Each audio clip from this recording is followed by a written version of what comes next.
my goodness. And there it is. Wow, get the pin to go.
Well, I think that was an embarrassing start to competition there for us, Michael. Is everything working now? Everyone should be able to hear us now. I think we might have been muted for that whole introduction. Well, no problem. Hey, that's we're doing. We're doing a few extra things here. But we're good now, right? Hopefully. Let us know in the chat. If you guys haven't heard us, you missed just absolute gold, though. I mean, just phenomenal stuff to kick things off. everyone should be able to hear us now. I think I've been muted. No problem. Hey, that's what we're doing. We're good now. Hopefully. Let us know in the chat. If you guys haven't heard us, it's just absolute gold, though. I mean, just phenomenal stuff.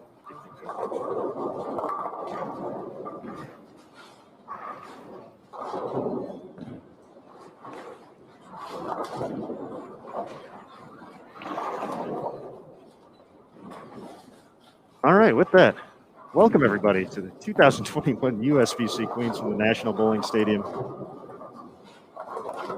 in Reno, Nevada. My name's Aaron Smith alongside Mike Flanagan. And now that we have sound, we can tell you more about this great event, the first major of the 2021 PWBA Tour season.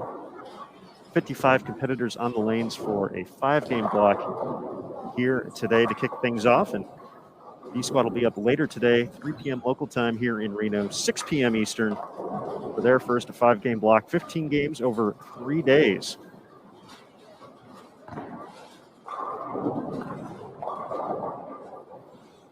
We'll determine our top 63 players to join a defending champion, Dasha Kovalova, who won her very first PWBA Tour title at the Queens in 2019 in Wichita, Kansas. North Rock Lanes, the host of that.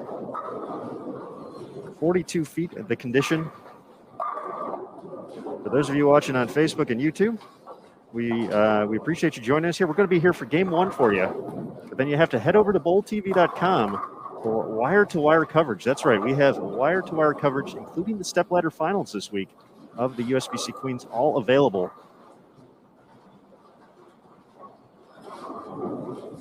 Right here on bowltv.com.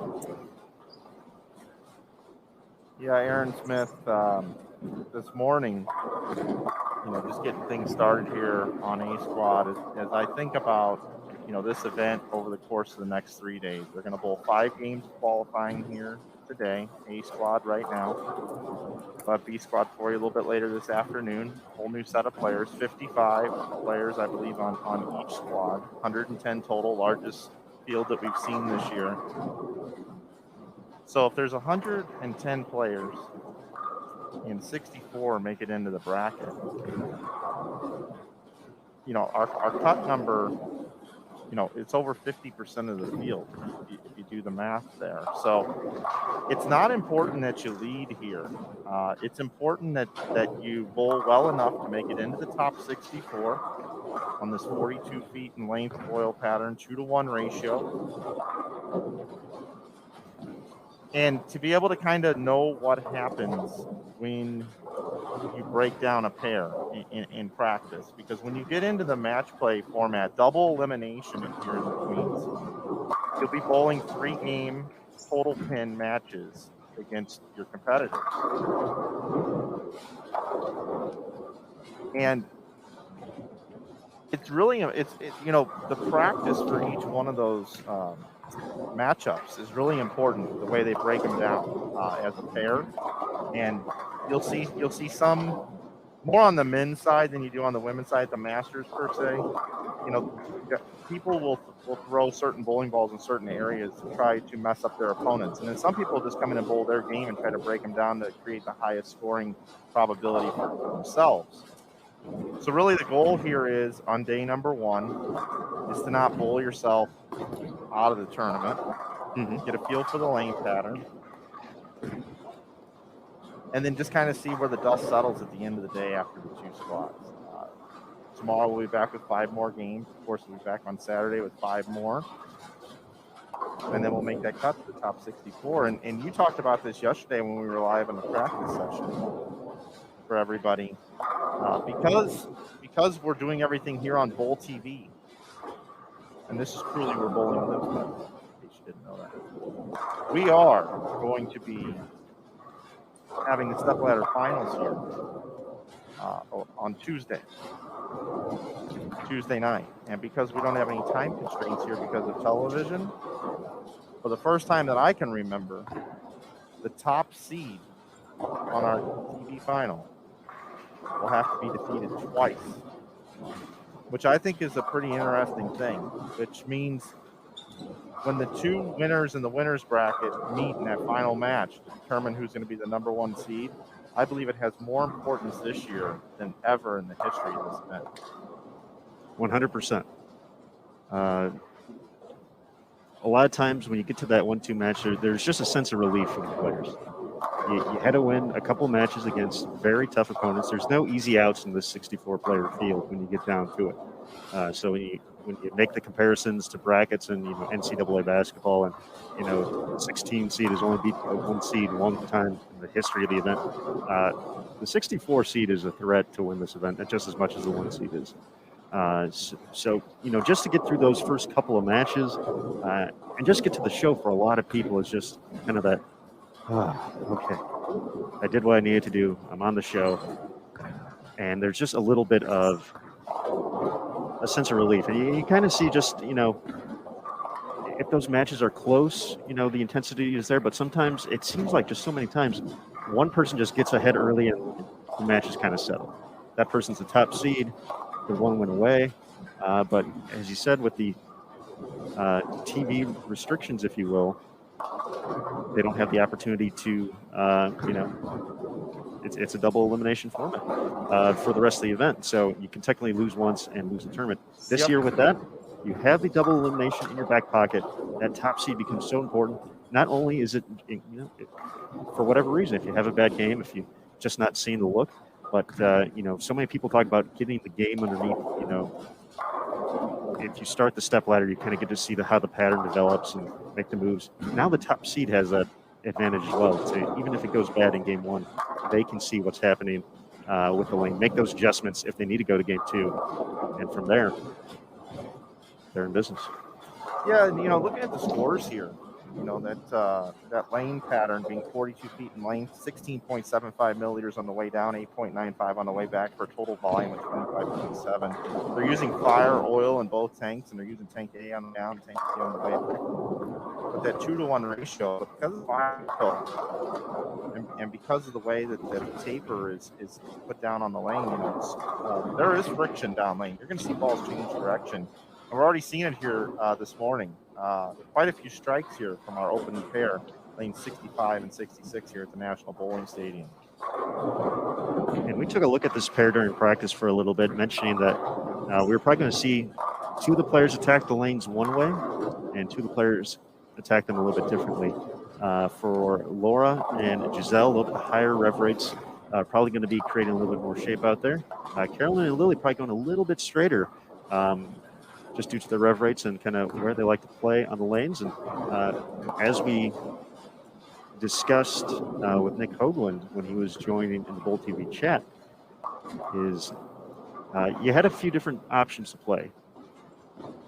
A few different areas to start off in the fresh, and that's the event is primarily fresh throughout the course of the event. So that's where you want to be strong at. If you're getting your pins at the end of the block, that's great for the qualifying session, but you want to be able to have a look and find a way to post 220s, 230s right out of the gates is kind of what's looking like this week. And folks, we do have live scoring available. As Mike mentioned, here on bowltv.com, we do have 8 channels available to view, but at the 78 lane NBS, quite a few pairs in play throughout the course of the house. So you can follow live scoring as well, available all week by visiting bowl.com/Queens or PWBA.com. You can click on the results slider right up front there. Take a look at Giselle Post here. She's crossing around the 11th board out to about the 7th board for a strike, which is where I feel a majority of our athletes are going to be attacking this pattern, the ones that are going to have success anyway. During the practice session yesterday, I had a chance to go around and watch just about everybody bowl. I captured some video of that. We actually put it out on social media here just a little while ago if you want to see the different styles from B squad practice yesterday attack this 42 in length pattern. Check that out. But I truly believe the second arrow, honestly, is going to be everybody's friend. The ones that are having the most success are going to be just a little right or a little left of it, getting the ball out to around 6, 7, or 8, depending. So that was a little bit deeper, around 12. A little higher ball speed. Really nice shot there by Laura.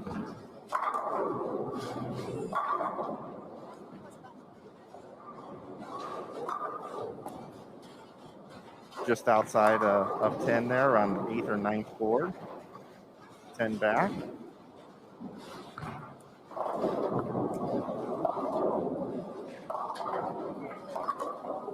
Still very speed sensitive, and also very important to have the correct bowling ball in your hand, matching up.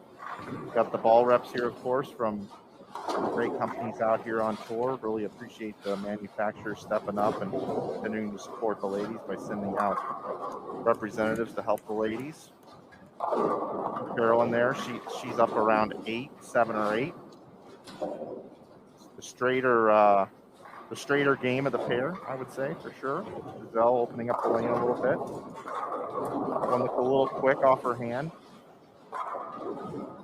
but still gets a strike. So that's what we're looking for. We're looking to see the misses and what happens when you miss. And we saw one there by Giselle, in my opinion. She missed that one a little bit and still got a strike. So when we get just being round one, game one, squad one, once the athletes have had 3 or 4 days to get used to this pattern and get everything dialed in, we're going to, in my opinion, probably have some really exciting high-scoring matches when we get down to the top 64 bracket double elimination.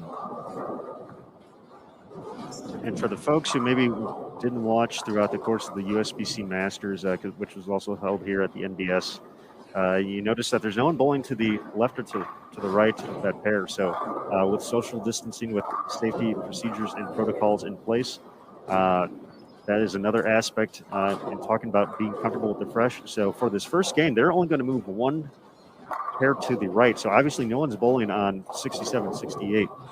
They did get 7.5 minutes of warm-up on both that pair and the starting pair that they're on right now prior to the start of competition. So that will be one thing to keep an eye out for as well, is essentially you're going from fresh to fresh to start before you start getting pairs that other competitors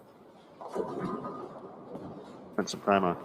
We also have live scoring working here this week. I want to thank our friends Brunswick, Rick Barbera here. I'm looking around the bowling center, and Aaron, I'm not saying that everybody's lighting them up, but Shannon O'Keefe had the front 7. She still got 279 max score down in 17 and 18. Let's see. Burgett had the front 6, 9 spare, strike through 8. Max score 279 out there on the board. Again, 55 players here. Stephanie Johnson's got herself a 5-bagger going into the 10th frame.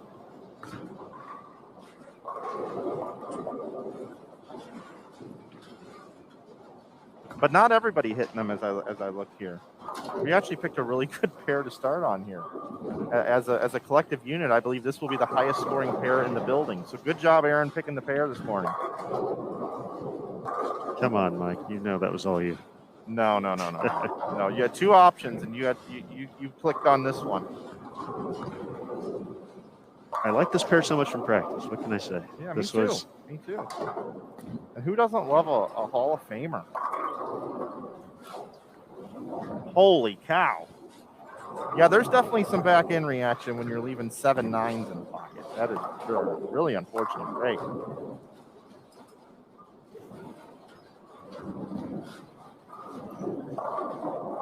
Folks, once again, a reminder, if you're watching on Facebook or YouTube, be sure to head over to bowltv.com and pick up your subscription today. We do have an event ticket for $12.95 for the entire week to watch live. That includes the stepladder finals. Or you can pick up a monthly or annual or recurring subscription for $9.95 or $79.95. Transaction fees do apply for all those, but with the monthly or the annual, you unlock the entire site so you can watch the archived events. So if you want to laugh at Mike and I as we had no sound for the first game, you're able to do that on Bowl TV when you go back. But more importantly, you can go back, you can watch the stepladder finals, you can watch the on-demand content, the additional, the coaching, the vault with the historical, the backstage channel, all of that available throughout the course of bowltv.com with the monthly, recurring, or annual. And, let's run there by CDB. It's 3 out of the 4 there. She can still get to 203, but after game 1, we are going to go ahead and shut down the sneak peek, if you will, on Facebook and YouTube. So you'll have to head over to bowltv.com to check out the action. Yeah, it's a tremendous value, and there's so much more bowling. We've crowned 6 champions this year so far on the PWBA tour. There's 20 in total. And the last shot from CDB, she was left to target, and she knew it. She was 2 boards left to target and paid the ultimate penalty for it. And I talked about this during practice. You know, the ladies that create the most margin of error are going to be the ones that are going to do the best this week. And I mentioned that some of the players that have to go a little bit straighter, where they can get in trouble, is if their feet are too far to the right and their eyes are too far to the left. So you look at somebody like Giselle, the way she's attacking the lanes, and she's created a little bit of misroom for herself. She's inside a target a little bit, it'll hold pocket. She misses a little right, she can mix them up. Also, she can not be 100% perfect with her ball speed. We saw her get a little quick with one, in my opinion, and she shook them up for a light mixer. And that one there was light as well. I think her ball speed's just a little quick with where she's playing on the lanes. You might be seeing a little bit of carry down as well. But a player like Carolyn, because she throws it so straight, she feels, and it's probably the right call, that she needs to be further right and on top of the path. But she also has a little bit of touch. She has more touch with her ball than I think most people give her credit for. And I actually believe that she can open up the lane a little bit. I know it looked like she tried to on that one, and she left it 2-4-10. But it's going to be very important for her to get in a comfortable part of the lane, especially as they break down, have the right ball in her hand to create a little bit of that left or right so that she can miss a little bit, have a little more area. Because the further right you are and the farther left your eyes are, the more perfect you have to be with each and every delivery.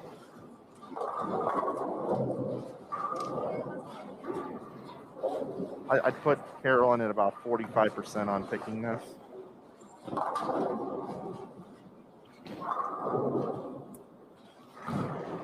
So not the start CDB was looking for here. She bowled a much better game, in my opinion, than 182.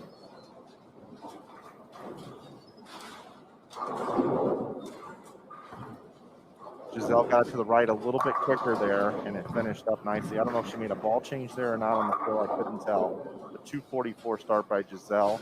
Notice she's between her, almost even over on the power side of the ladies tour, and she opens up with 244. Carolyn, playing them straighter, opens up with 182. And we're seeing a couple light hits where you've left a couple 7-pins here from a couple of the players later in the game. Remember, game number 2 will be on fresh because they will move to a pair that has had no bowling on it. So there's 2 games of fresh every squad. So 40% of your qualifying this week will all be done on fresh. Excellent stat there, Michael. Taking a quick look around the house, 266 for Shannon O'Keefe. Out of the gates, 255 for Birgit. Carrie Smith's going to be in the 260s. Chance for Shanna Shepelski, excuse me, to get to 258. But it's not necessarily everybody out there. Not everybody's at 220 right now. There's definitely a little bit of variety, but you can put up some numbers here on the fresh. Julia Bond, 252. Lauren Pate, 246. Shannon Sellens, 257. You know, Shannon Sellens, she's tough out here on tour. When she comes and bowls events, she doesn't bowl them all. She only bowls, I think, the majors this year is what she's going to bowl. But she's very tough. Really solid player. If she was out here full time, I would imagine she'd be top 15 player on tour for sure. Made the show at the 2019 U.S. Women's Open.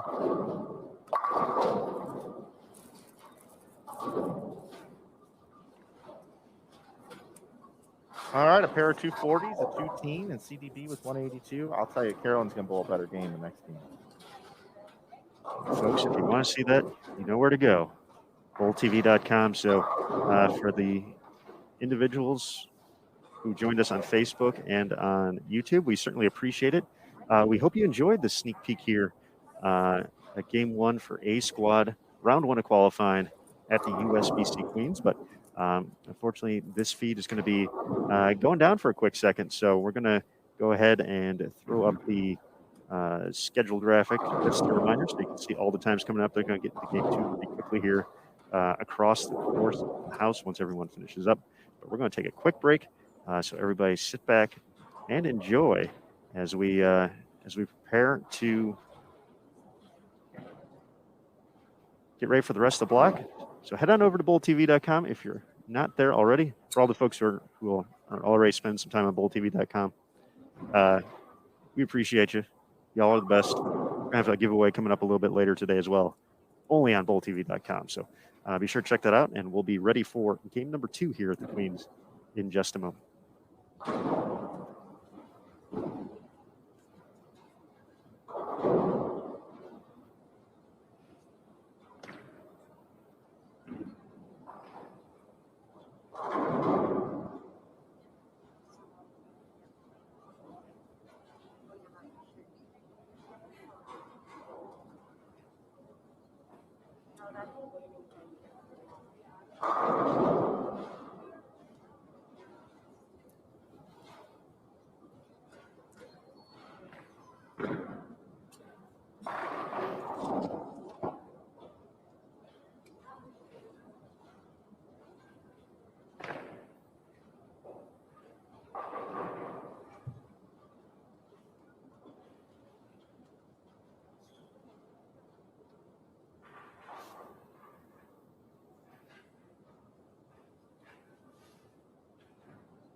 All right, looks like game number 2 is just about to get underway. Glad you're with us here on Bowl TV. Mike and Aaron here with you.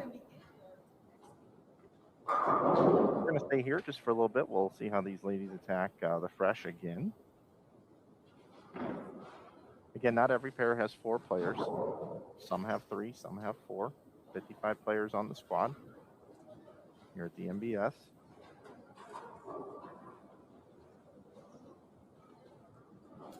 Skip procedure for today's qualifying round.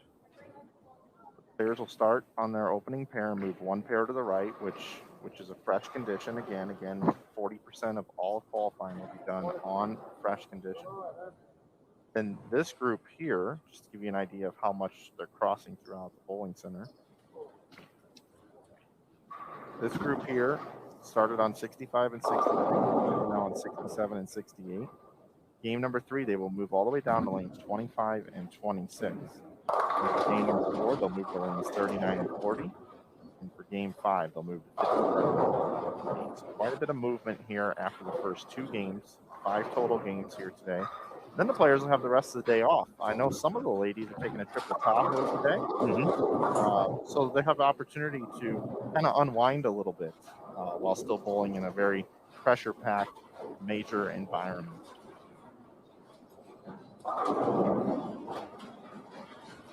So I talked about straighter players potentially having their feet too far to the right and their eyes too far to the left, which means you have to be absolutely perfect with every delivery. And we see Carolyn here go high again and needs the baby split to 310. She's about 85% on this spare. Actually, I'm sorry, I didn't even get a chance there. She had to sleeper back there. That's a very tough conversion, but Carolyn, a great spare shooter, picks it up with no problem whatsoever.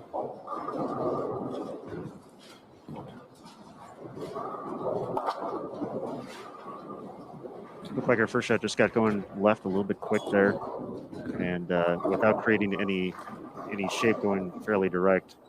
It feels like she could be in a potentially just have to be really, really good right now. to kind of find the look. Because as we saw with Lily right there, if you get it to the right quick, you're going to find some trouble as well. It's not going to make it back from that far to the right. Yeah, I had dinner with Ryan O'Keefe last night, and I asked him about the oil pattern. And I said, a little softer than what you thought? He's like, I don't know. He's like, you can play up 5 or 6, but if you miss right, it's never going to hook. And I'm like, well, I really don't know why anybody would be playing up 5, 6. I think everybody should be in a little bit deeper than that, so you avoid that miss right penalty. Because if you're a little more towards the track, more around the 10 board, 11, 10, 9, you don't give the head pin away as much. You still have a chance of striking. And he agreed 100%, but he's like, there are some straighter players that will play out there and will repeat shots and will get lined up. And I talked to Liz Johnson yesterday as well during the practice session towards the tail end.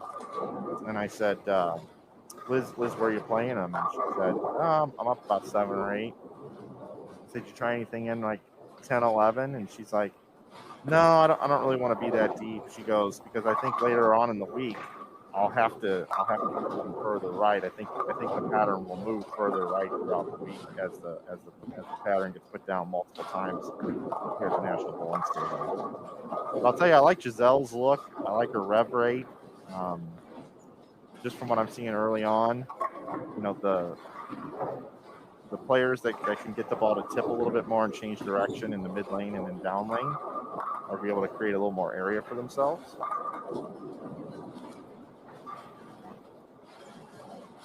I'm curious to know where Shannon O'Keefe is playing the lanes, and we'll see her come through.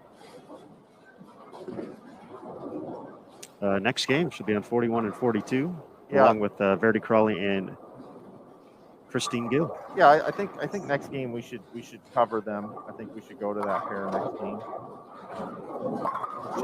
Shannon is a sneaky. She's a straight player, but because of her unique ball roll and her ability to put a little bit of touch on the ball, she actually can play a little bit deeper than some of the other straighter players.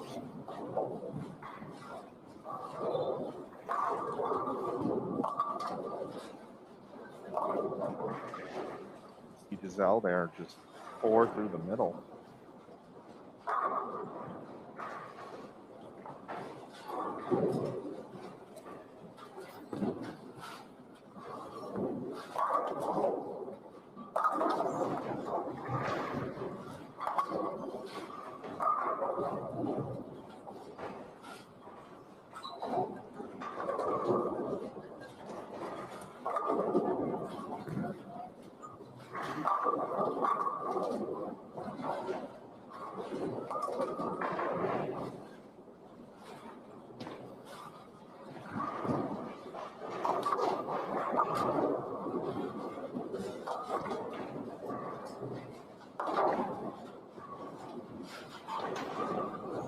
So here's Carolyn. I believe she's probably looking at about 7. Going to be just right of the rangefinder down lane. She liked that one. Stepped out of it a little bit, but she thought she threw it good, and she did indeed.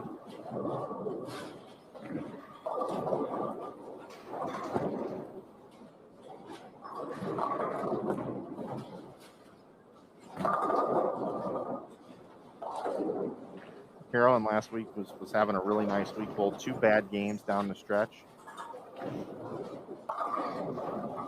Really hurt. She said it was her 30-year comeback tour. 30-year comeback tour. Yeah, which was kind of amazing because she's only 35. She was winning titles when she was 5 out here on tour. And that's an inside joke. I was on the first broadcast with her as we kicked back off, and I talked to her about her being a veteran. Mike, that's impossible. I'm only 35. Said it right on the broadcast.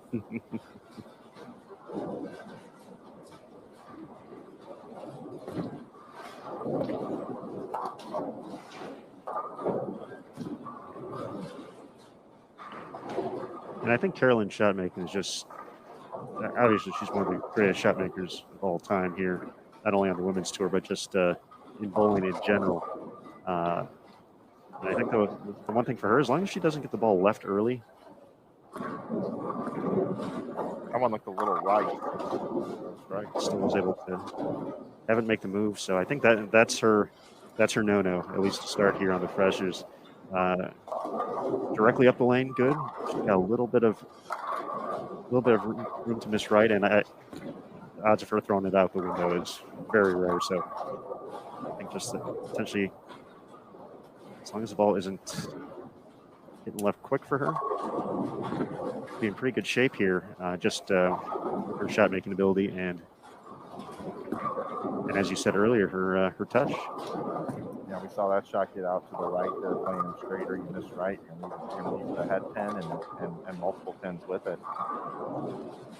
Giselle here is an interesting one to watch here. This game, 9 spare strike, and then she either missed left or she was soft with it, a little too soft with her speed. I didn't get a chance to analyze it. I just saw the result, and then here with a 10 pin. And during the first game, I mentioned that maybe she was a little quick with her ball speed and was just kind of mixing them up a little bit. Well, obviously we see what happens if you miss left or you're a little soft with it. So even though the pattern seems to be pretty aggressive down lane with plenty of friction and change of direction on the bowling balls, which means higher scores, it is very, very speed sensitive.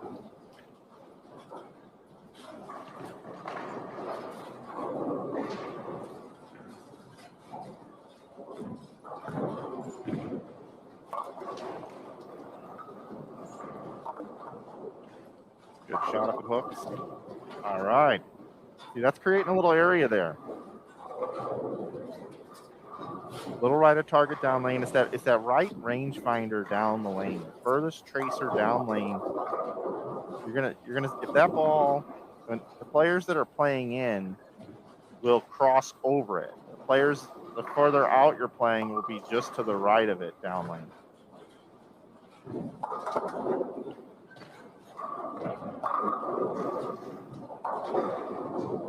So Carolyn, after opening up with a 180 game, 182 I believe it was,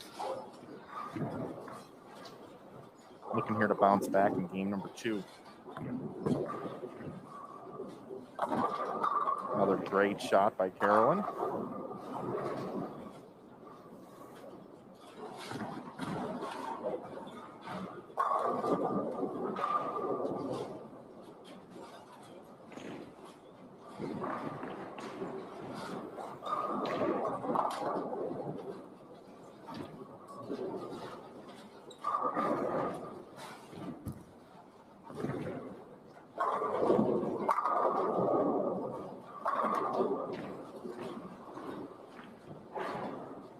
Good to see Dell Ballard in the chat saying a few words. Hope you're doing well this morning, or actually afternoon where you're at, Dell, almost.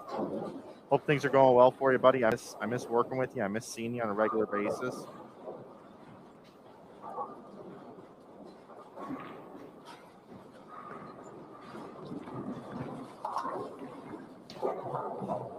Dell talking about Carolyn's been prepping for this event. She practices 4 days a week. Just came off of running a Turbo Collegiate Expo, I believe, virtually this time. Carolyn not only a great competitor,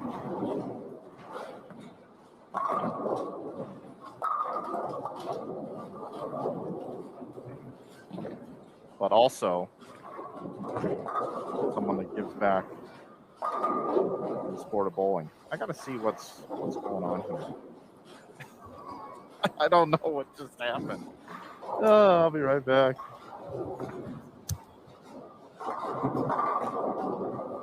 All right, with that, let's take a quick look at another pair as Mike takes a look over there. 39 through 42 should have the adjustment as well. So we'll take a look over at 51 and 52. Stephanie Johnson, Crystal Kopinger, Nicole Hiroka, and Gigi Mason. I saw someone in the chat ask what the N next to a player's name means, and essentially that means they're a non-member of the PWBA Tour, so competing as an amateur this week.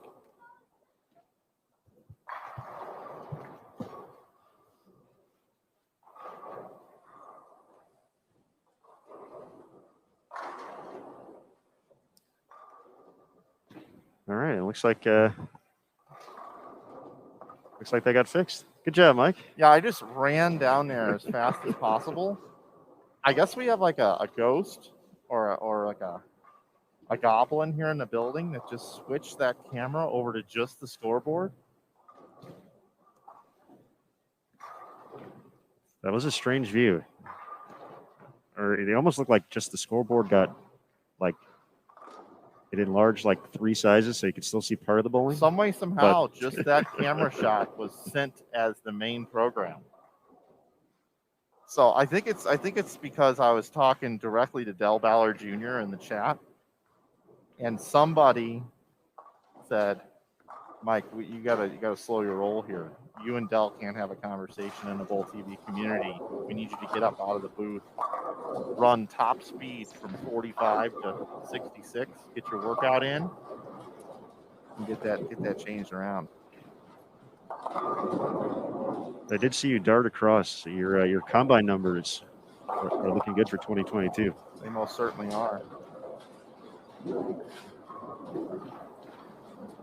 What would be the combine for bowling live streaming moving forward? Besides dashing across bowling centers and vertical leap over bowling bags. I'll tell you, last night I carried water down the entire concourse into the office. Those big 36 packs. I felt like I was at the combine.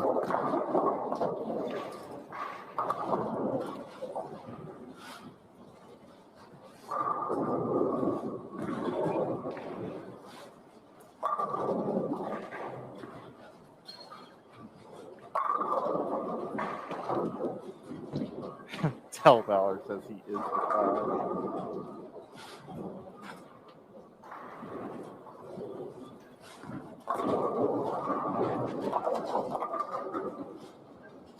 Okay, where was I? Carolyn went spare when we stepped away here. Bell missed that 10 pin, it looks like.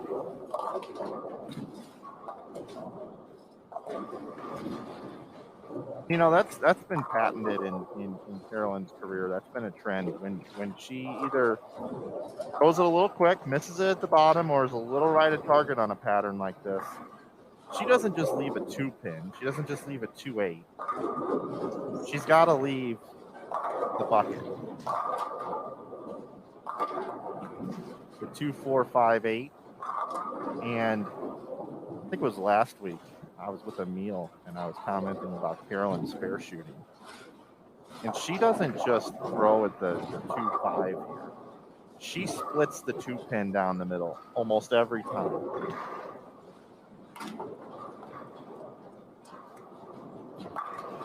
Well, that time she picked it like us lay people pick it up.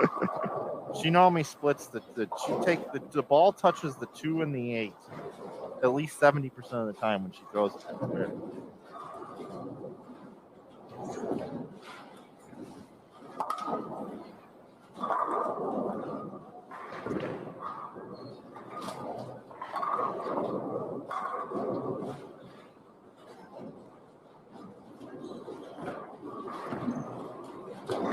Had a couple of 6 and 7 baggers to start game 1. Not seeing that here across the house in game 2. Still some good scores out there. Most certainly. Shannon O'Keefe after 266 in game number 1 can get to 258 this game with the 9th and 10th left to go. Yeah, it's early, but you know she might bowl the first. She might only bowl like 13 games of qualifying and just take her shoes off. She'll already be in. She wants to bowl the last 2. That would be an interesting option. That comfortably into the top 64. As we said, it's 2 tournaments in 1. So once you get to the next round, pinfall drops. So you know it's fun to lead and have a good couple days, get comfortable on the pattern. But at the same time, it's you know you can't take those pins with you to match play.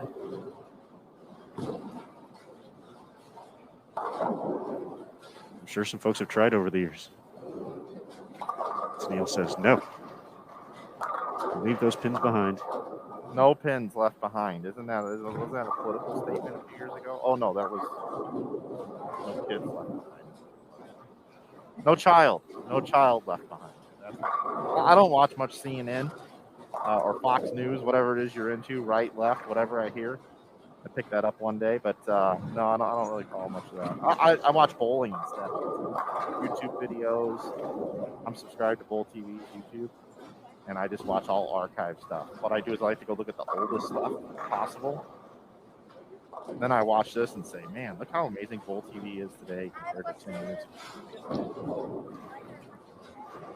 Then I typically break bread in my living room and celebrate bowling. Light a few candles. It sounds like an excellent experience. It really is.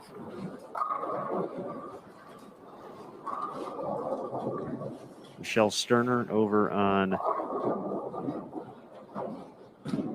59 and 60, put together a real nice game here. Chance to shoot 269 heading into the 10th frame.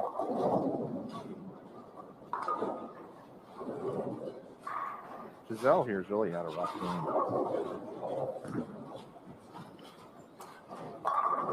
After opening up at 240. We do have standings up after game number 1. Harry Smith was high in the building for the first game, 269. Shannon O'Keefe, 266. Shannon Sellens, 257. Burgett, picking up from last week, made the show, plus 55. Leah Bond, plus 52. Out of our 55 players, 30 were plus. So if you do, if both squads are 100% equal, and it was 32 coming off of each squad, right now your cut number would be -3 through one game.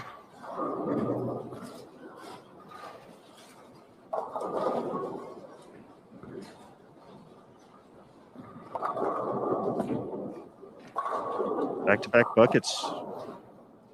On lane 67 here for Carolyn. It's early. It's just one game, but it is back-to-back games on Fresh. I do want to point out a couple of players here that got off to rough starts. Daria Payo rolled the lowest game in the building at 143. She sits at -57. Jody Westner, who is leading the tour in average right now due to just bowling the one event last week, started out with 159. Verity Crawley started out with 167. So a few notable names here that not off to very good starts here this morning. Let's see if they can bounce back in game number 2, and we'll follow their journeys throughout the rest of the block. Verity 204. Shannon O'Keefe, she finished with 245, so she's making the turn at plus 111 already. So not wasting any time here, Shannon O'Keefe. Yeah, I'll put the first question out to the chat. You said 7-11, right? Well, she's plus 111, so 511. Yeah, sorry, 511. 5-11. Yep. Yeah. So I was trying to think of what series she might bowl is where I was going with that. So I'm going to put the next game at 256 over under for Shannon O'Keefe, 256. So that would be what, 767? Yeah. Okay, so tell us in the chat. Do you think Shannon O'Keefe is going to bowl over or under 767 for the first 3 games here at the USBC Queen? By the way, I'm begging you all to take the under, because I believe she's going to bowl 257.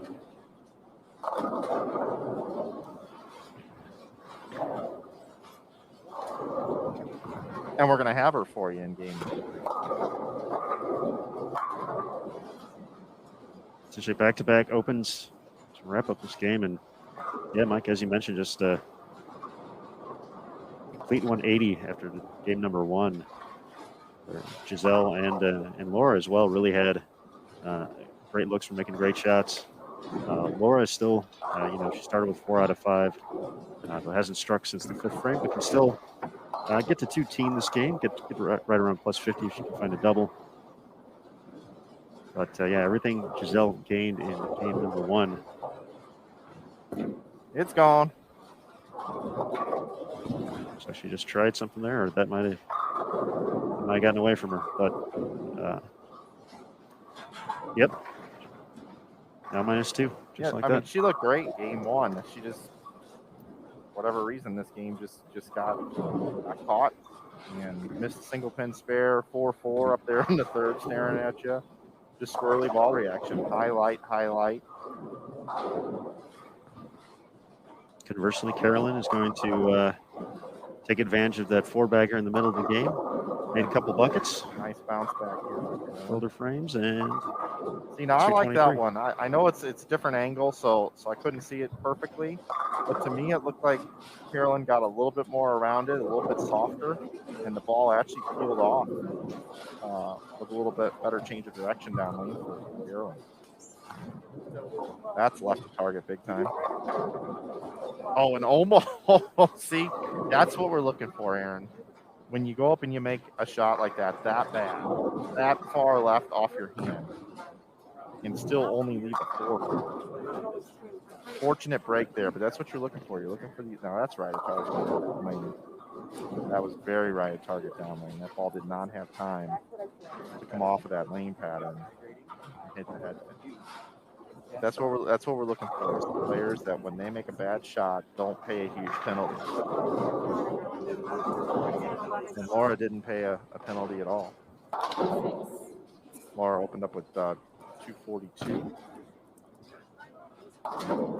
And from bowl 202 here. That's a good start. I'd be happy with plus 40-ish.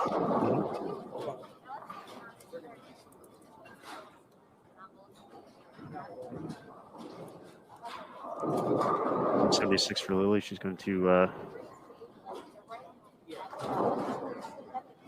fall to the under.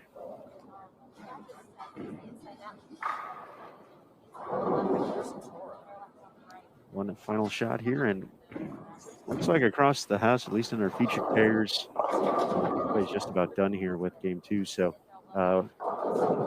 we do wait for everybody to finish up before moving to game 3.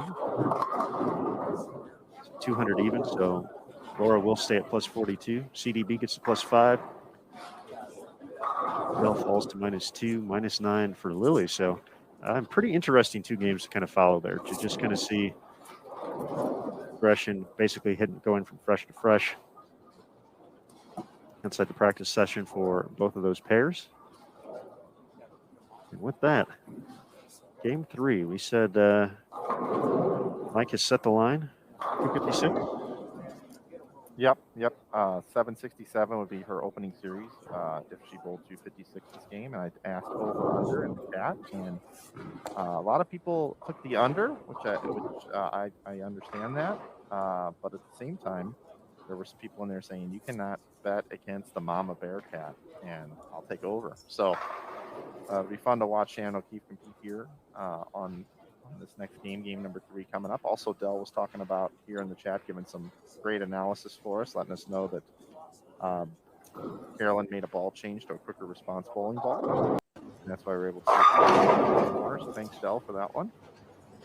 And then we also got quite a bit of chat in here about fishing for some reason, and everyone's talking about David, world-class fisherman, retired pro bowler who had arguably the greatest arm swing in the history of bowling. All right, folks, with that, game 3 coming up next. We are going to go ahead and start switching up some cameras here to get all set for that. Yeah, we only have 8 of them to switch out here. Only 8, just yes. 8, yep. Sizable margin. Good amount. Are we going to do that one? Oh, it's not time to do it. I guess we could do this one right here. You know, Jason Thomas is the one who goes. This is true. And hopefully the ghost doesn't show up this game and click on the scoreboard full screen. The ghosts of the NBS. How about that? All right, folks. Queens. Round 1 qualifying. A squad. Yeah, I'll hang out with the people here. All right. I'm going to go run around, switch some cameras up. Yeah, sounds good. Help JT out. That's wonderful.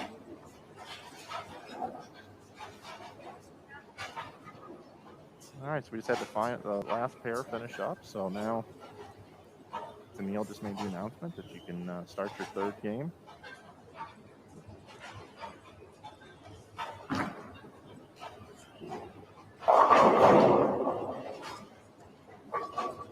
All right, athletes, you may now move and begin your next game of competition.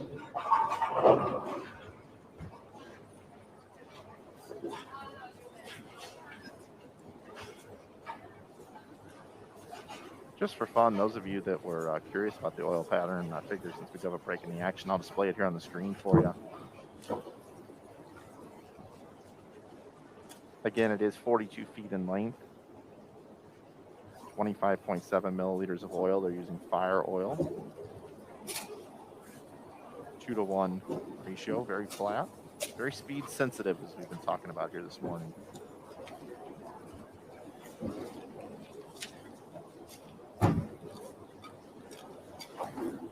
There we see game number 3 set up beautifully here. Verity Crawley, Christine Gill, and Shannon O'Keefe.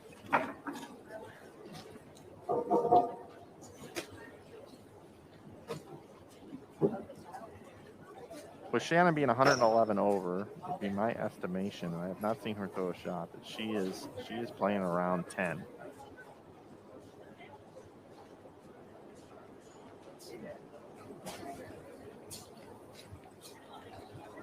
Throwing it probably 2 boards of that right rangefinder down lane. And I would imagine Verity's going to be somewhere more in around 12, trying to throw it to the same spot. Verity 29 under, 2 over second game. Didn't have a good first game. Christine Gill is plus 10.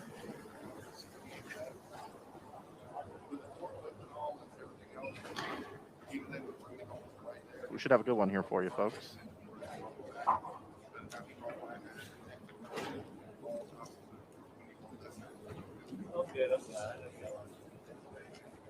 It's been an honor and a privilege to be out here the last few weeks on the PWBA Tour. I want to thank all of our Full TV subscribers that have been participating in the chat the last few weeks here again with us again this week. You guys are the best.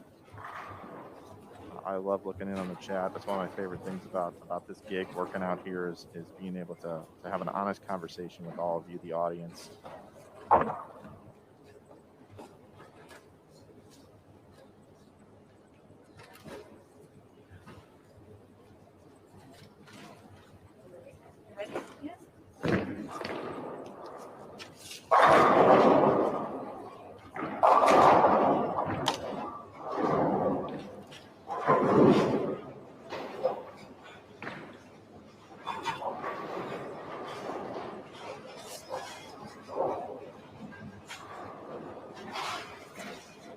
Got a question here. What time is B squad today, Aaron? It's going to be at 6 p.m. Eastern, 3 local time here in Reno. So we should have an hour or two between squads here. So they do have to recondition the lanes. We are fresh for every squad here for this squad. Yeah, we're on pace for 2.5 hour squad. 2.5 hours?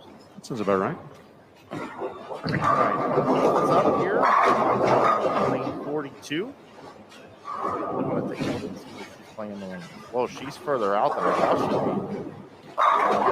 she'd be. Much further out than what I thought. I thought she'd be around 10, but she's making the outside work. So this is gonna be fun to watch. Now Verity she's gotta be in around. She's no further right than 10. My estimation here. Yep, she's in around 11 or 12. She liked it. She knows she's on Bowl TV this game. They were out of camera range. I think Verity just wanted all the people to be able to watch her. A little more motivation. Of course. I'm going with it right now.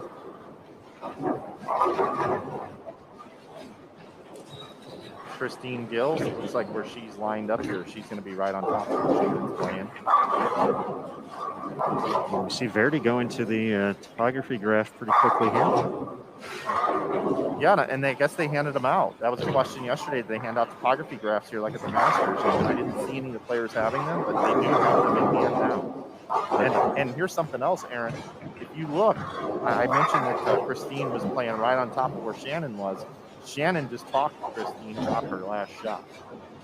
So as they're paired up together going throughout the house over the next 3 days, 2 more days, 15 games to qualify. Who you cross with and the way that you attack the lanes. Shannon has got herself a dancing partner. Her and Christine are going to be able to be right on top of each other and play the lanes similarly and communicate on what they see pair to pair. Verity with the double, by the way. Looks like Verity's using some surface. So there's that 5-6 zone that Nick talked about yesterday, being available out there, and I feel like you got to be really good. There's probably not a lot of leeway either way, but pure shots just like that. That looked pretty tough. Yeah, I didn't think it'd be there, honestly. Like, I mean, I think it could be there, but I wouldn't have been there. But it looks like Shannon O'Keefe is like, hey, Flanagan, it's there, and I'm going to take full advantage of it. And Verity looks a little off the target there. You tell him, Verity. That's a double shot. She flexed on the first one. There's even a point to someone on the other side of the house. I like it. But that's, we mentioned catching those breaks along the way as well. And that easily could have been 4-7-10, big four, something nasty. And she turns that into 3 in a row. Verity leading diamond singles at the women's championships here. Just 2 days ago, shot 793. She had a shot at 800 stepping up into the 10th. Leaving a 10 pin on her second shot. So some success here already at the NBS.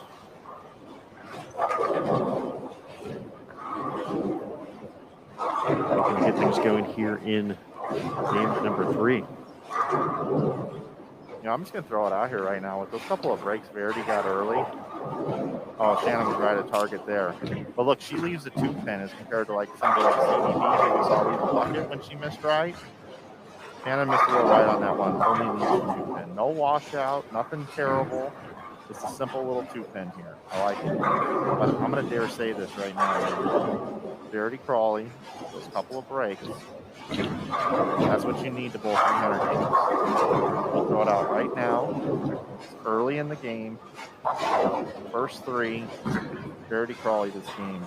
It's going to bowl 300. Unreal energy from Mike Flanagan here in the early going of A Squad. Trying to get this cloud off my back. And I'm a fan of it. I am a fan of it, Michael.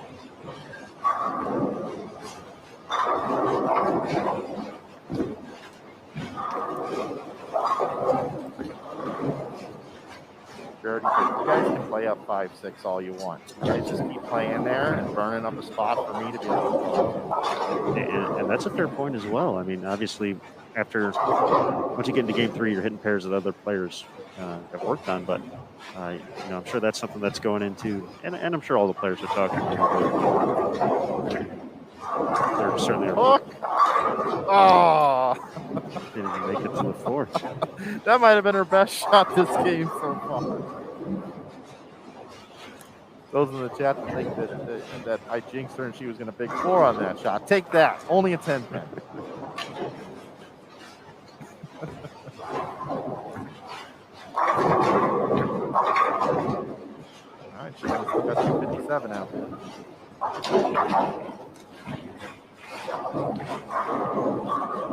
I think she can miss one more time and get 9 on her fill, and I still win that one, everybody. I think that's 57. Oh, technically depends on when the other 9 spare would be. We're not talking about technicalities. I'm just saying if it happens in the 5th and then she 9, that's 258. So Look, she could 8 count on the fill. That's a ball change right there. Yeah, but you're actually sitting next to me now. You're not in this push studio in Texas, having all your perfect snaps out and everything. You're with me on the road. So no technicalities out here. I don't see why that would change. I enjoy technicalities. I know where you sleep in this town.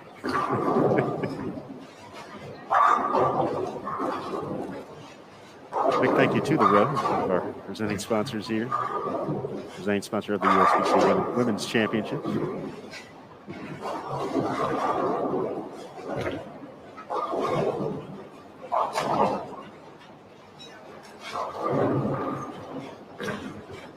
That's pretty good. Oh, yeah. Best shot on the left lane she's made so far. I might get a little inside information from the folks that were asking for it here in the chat. Do that kind of stuff.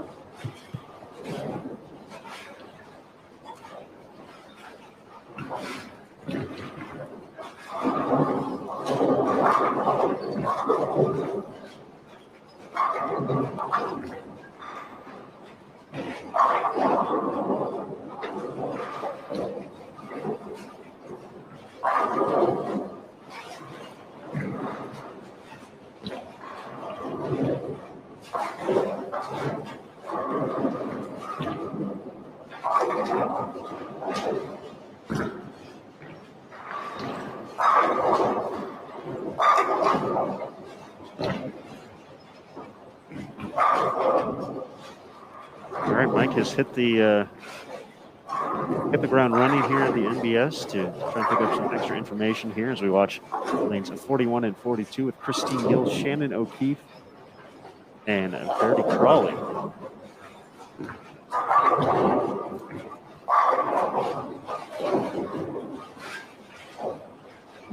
This is game 3 of 5, round number 1, A squad qualifying at the 2021 USBC Queens.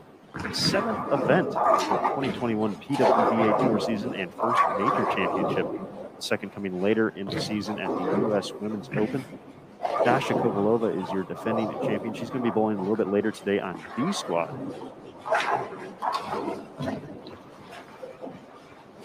15 games over the course of 3 days to determine the 63 players who will join Dasha in the double elimination match play bracket. And as we mentioned a couple times yesterday and today, the stepladder finals as well, true double elimination.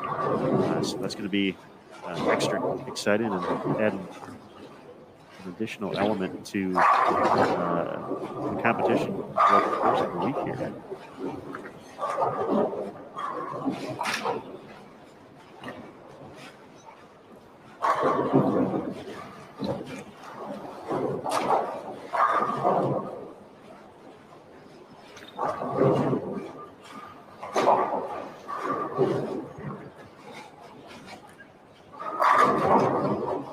Well, Shannon can't bowl 257 anymore.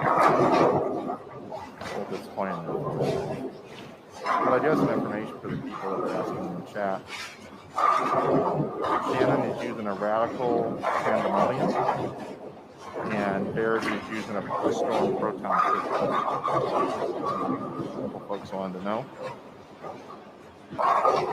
Excellent detective work.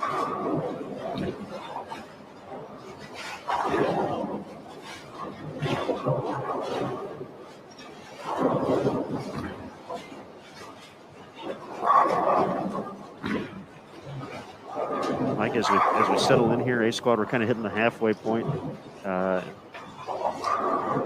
do you say we bring in the third member of our broadcast team, who's not running around the National Bowling Stadium, who's been taking care of all the technical stuff to make sure we're up and running here. Jason Thomas, let's bring him in. Yeah, I'd love to hear from him. JT coming in. There he is. JT, what's up? Hey, good morning, guys. Well, no, just watching. As you mentioned, running around the building, so got to see quite a bit of different lane play strategies and what some of the players are doing. But Shannon O'Keefe is we can't hear you. Might be muted. Or we have an issue on our end.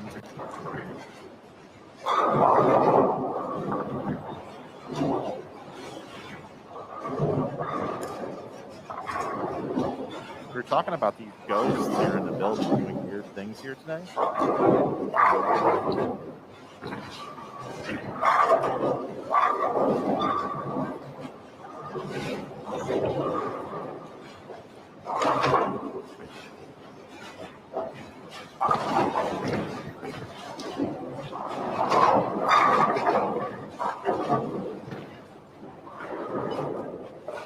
Well, we get that worked out.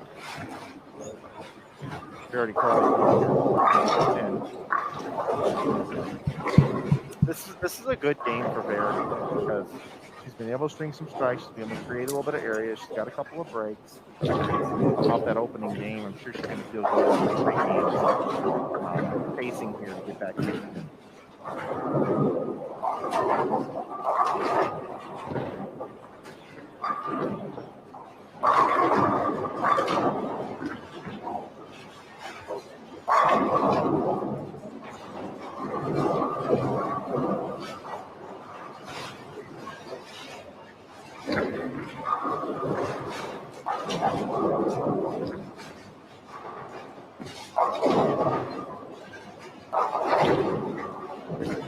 Everybody in the chat says they can hear JP just fine, so it looks like everything's working well on that end. We just can't necessarily hear JP so well here today, so we'll get that worked out.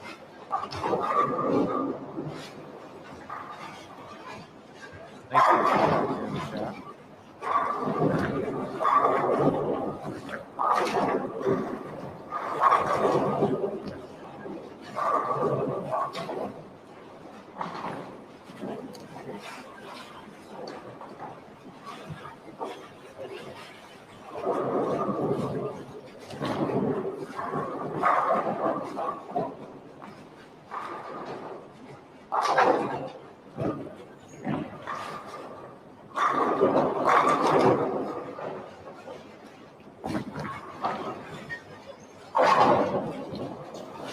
As we move through game 3, do have a score update now available through 2 games. Shannon O'Keefe leading the way. We're watching her right now in game 3. 266 and 245 for a 511 start. That is plus 111. Harry Smith in second, plus 85. Shannon Sellens, plus 78. Gigi Mason, plus 57. Anna Molina from Guatemala, plus 53. Birgit at plus 52. Kara Mangiola, plus 47. Michelle Sterner, plus 44. Laura Plazas, plus 42. And then Kelly Kulick, plus 38, along with Lauren Pate. That is your top 10. 2 games for A squad so far. A total of 30 players averaging 200 or higher. I believe that was the same number after game 1. It is the same number.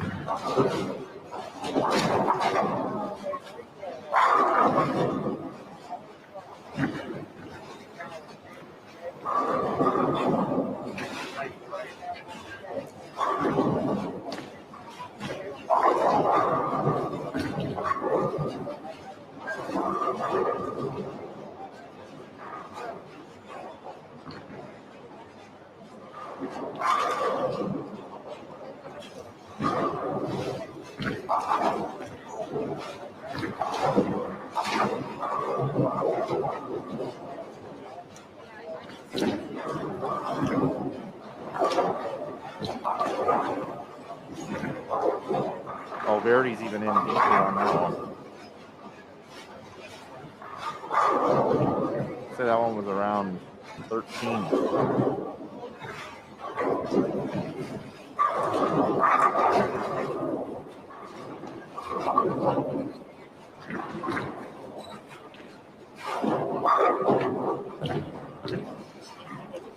Taking a quick glance at live scoring, and it seems like, at least here in the early going, the lower end of the house being a little more favorable on the scoring pace.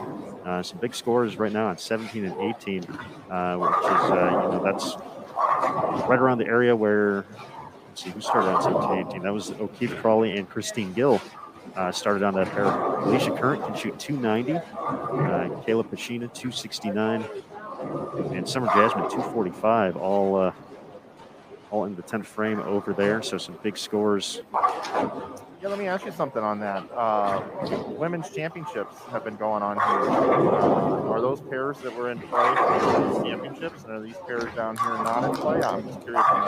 It's a great question, Mike, and it's both sides, both to the left and to the right of the center aisle, which is between lanes 27, 28, 29, 30 are in play. At least this week, the squad size wasn't too crazy big, but essentially for most of the squads, they will start from the center aisle and work out both ways. So when you look at the center lane, maybe on the doubles and singles squad, you're getting a little more wear and tear on, pairs in the 70s or in the, 1 through 6. We're obviously not going that far here. Our first pair in play is 13 to 14. So all these pairs, 13 probably to about 70 getting normal use every day. Maybe a few of the pairs on the very high end. We got a few of those in play as well. I probably have seen a little bit less traffic this year, but yeah, definitely the closer you are to Center Isle, the more games have been rolled from the women's championships, which started about 3 weeks ago.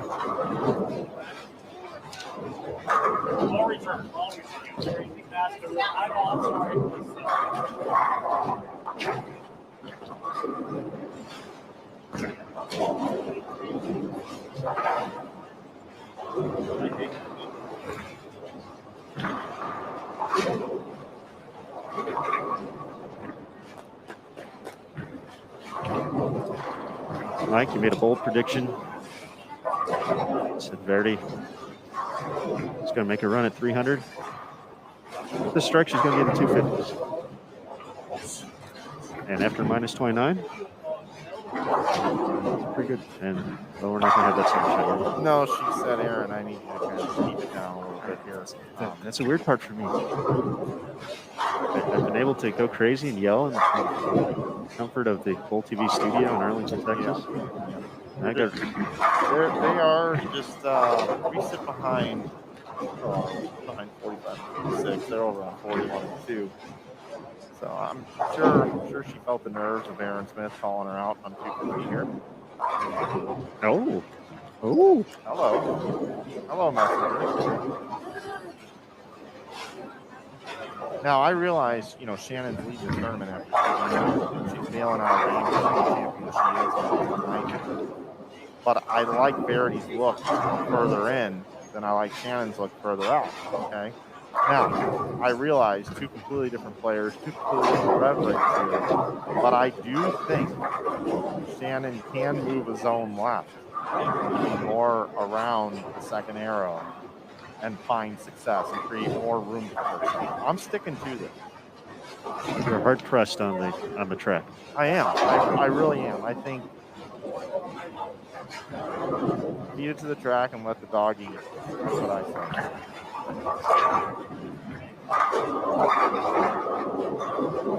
I just watched every player bowl yesterday as I was walking around with the camera during shots thrown, and the best looks were between 8 and 11. Shannon's going to ball change here. I'm going to assume this is a GB of some sort, whether it's a GB4, GB2, GB3. It's a GB something. I think the 4 is red, so it's probably not that one. That's in the middle zone. Mm-hmm. She goes high there.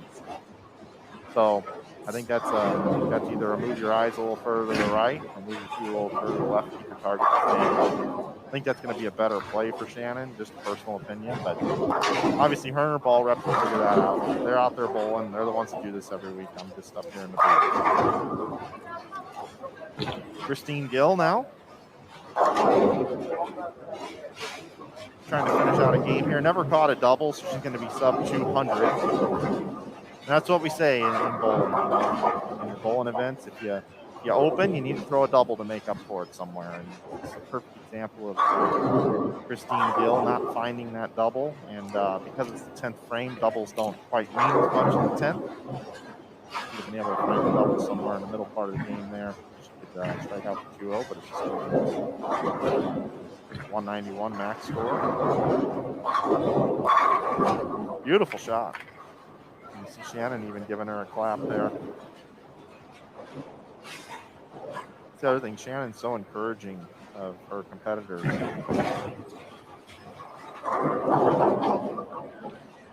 There's a bit of a connection there. Did you know that Christine Gill, former McKendree Bearcat? That's right. Yeah. I don't think she bowled since Shannon has taken over the program. Still a connection there. Shannon missing last week because she was coaching McKendree at the Intercollegiate Team Championships. That one there left the target. Double. Final score for Christine. What's our other pair look like? We got another pair out there?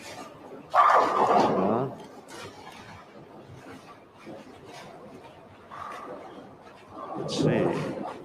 Yeah, let's go here. Kelly Kulik, Kaylee Tripp, Ezra at setter, and Alejandra Yeruda.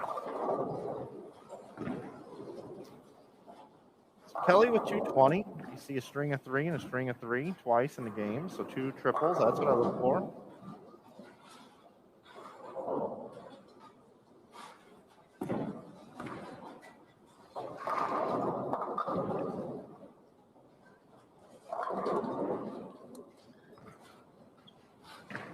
Velasco here with 228. Going the last 5. I got to say, I don't think I've ever seen 2 of these players bowl ever before in my life. Some new names there. Where are they from?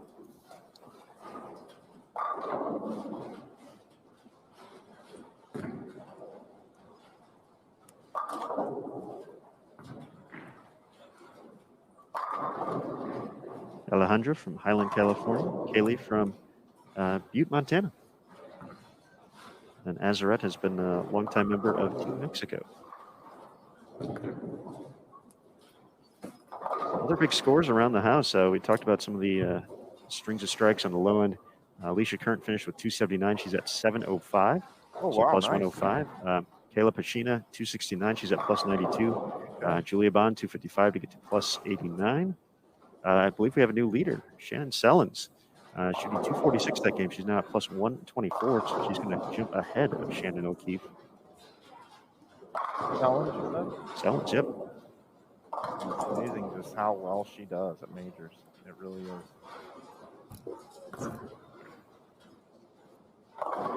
She actually just walked by a minute and said, "I'm loving the board behind you guys, the PWBA board." Tania Kobo was in the 240s that game, so she's at plus 70 and change. Carrie Smith at plus 714 jumped ahead of Shannon O'Keefe as well, who led after 2.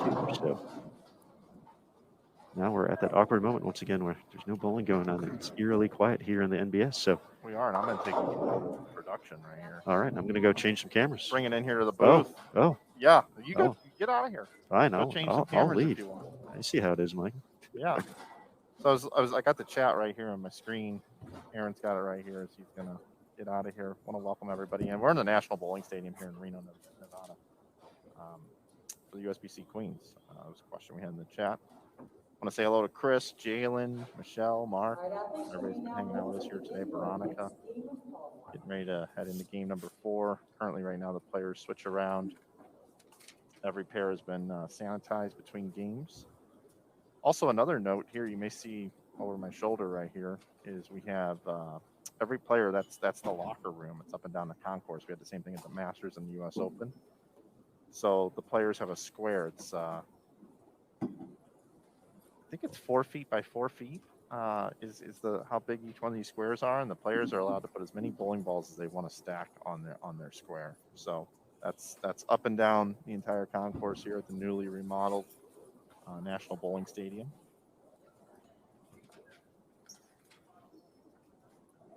Let's see what lanes we have for you here.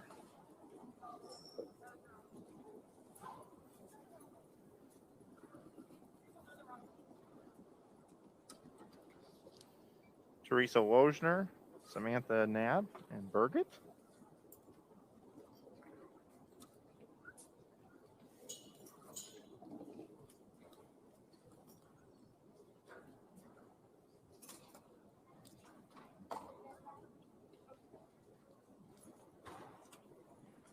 Yeah, let's see what other pair we happen to have up for you. Oh, Giselle, CDB, Laura, and Lily again. They really are moving throughout the center. Big skip procedures here.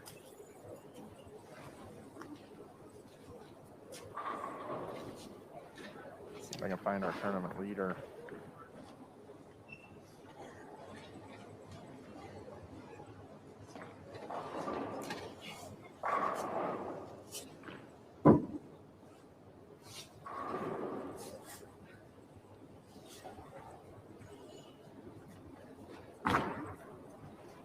$47 and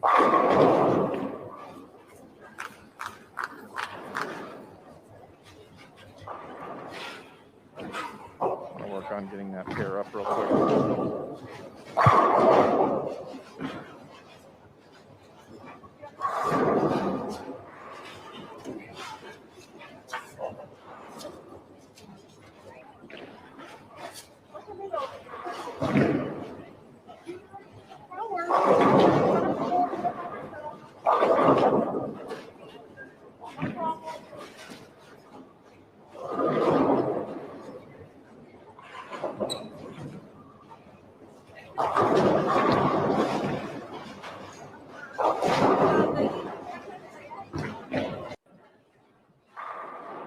There is a look at our tournament leader, Shannon Sellens. First shot here over on lanes 47-48, bowling with Daria Payok, Madeline McDuff, and Nicole Klutkin.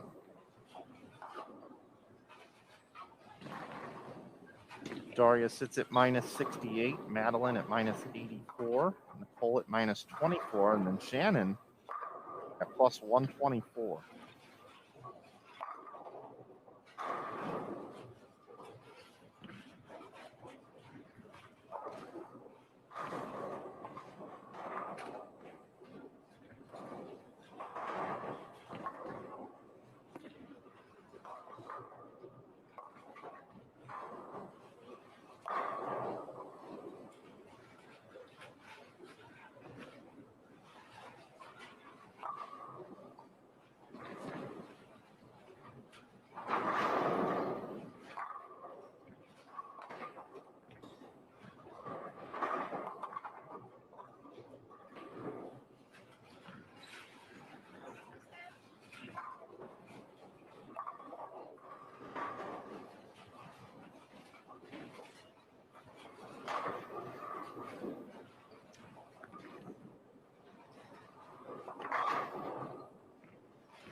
Michelle wants to know, Mike, how am I feeling about Daria this week?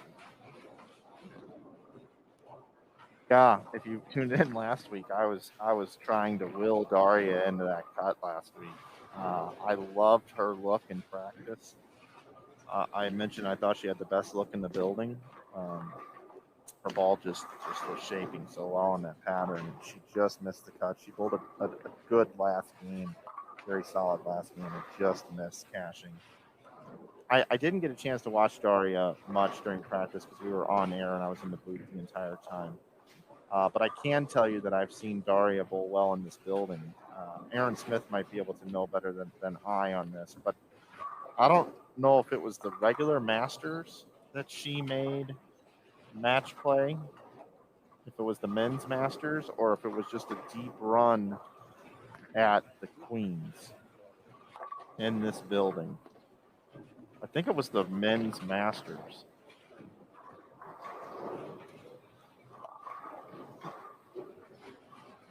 Does that ring a bell to you, Aaron? I'm trying to think of prior to, well, the last time the Masters was at the stadium besides this year was, I think, 2011. So that wouldn't be So the I case. don't think it was that. So then it was, she bowled 279, and like everybody was going crazy. She bowled 279 in this building. It was really, when I first discovered and started covering Daria in this building. I know you're going to do a deep dive here, but I've seen her bowl well here. The thing is, she wasn't able to bowl here stateside and compete on tour first couple of weeks, but now she's back and she's looking to build on it, and it's a process to come back. And you see, she's got a little more. She's a little more calm, a little more relaxed. She's having fun out there on the lanes. We saw her kind of jumping around here after that last shot. For her to be 68 under, I don't like seeing that right now, but she's got 2 games to go. I wouldn't be surprised if she could get the plus. Shannon Sellens didn't like that shot off her hand, but still strikes, and that's what you're looking for. You're looking for when you make a bad shot, it still hits flush in the pocket and carries, and that's why she's leading the tournament. Catch up some more here in the chat. Some folks were talking about Alita Sill, one of the greatest of all time.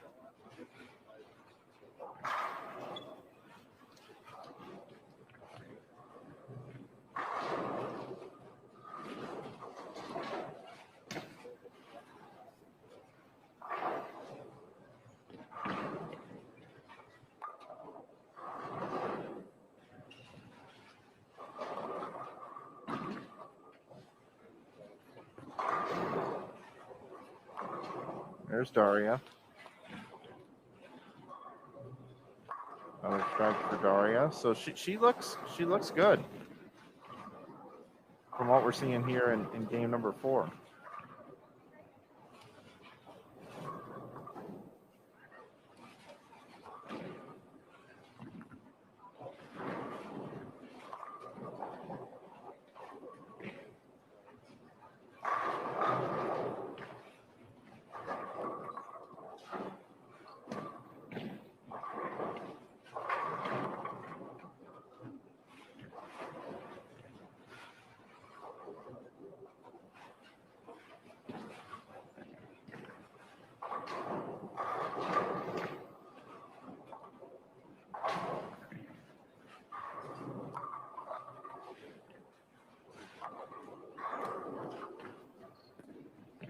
It was definitely in this building, Aaron.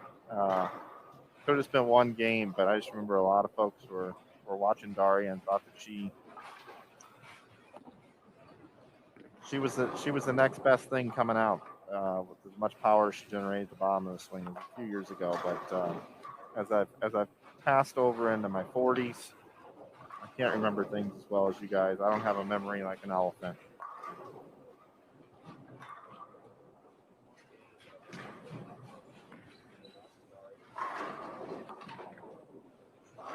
I'll set the over-under on 237 this game for Daria, though. Let's go. Here we go. Here's a question for the chat. Who do you think is going to bowl a higher game this game? Our tournament leader, Shannon Sellens, or Daria?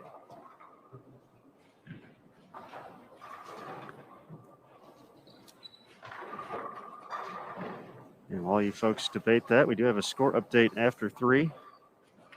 Who's leading? Shannon Sellens. Okay. So we did our homework. We got you the tournament leader. So how about that? Plus 124, averaging better than 241 for her first 3 games. Carrie Smith in second, plus 114. Alicia Current, plus 105. Shannon O'Keefe, plus 102. Kayla Pashina, plus 92. Julia Bond, plus 89. Cara Mangiola, plus 79. Fania Kobo, plus 74.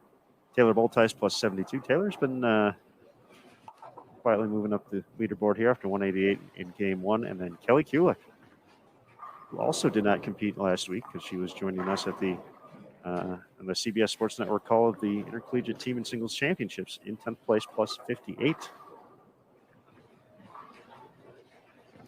28 players averaging 200 or better. And currently that number 32 spot, top 64, make it to match play. Which would be 32 off of each squad if there was perfect equality across both squads, which rarely happens, but -5 is that number currently.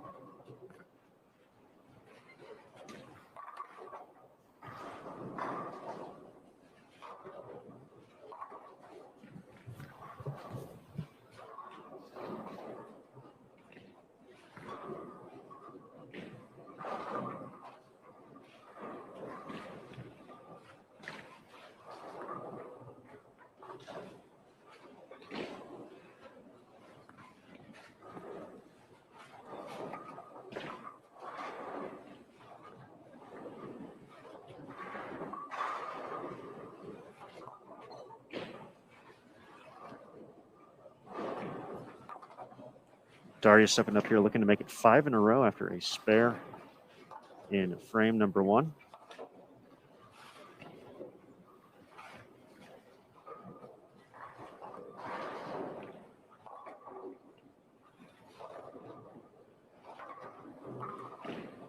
Finds a little hold.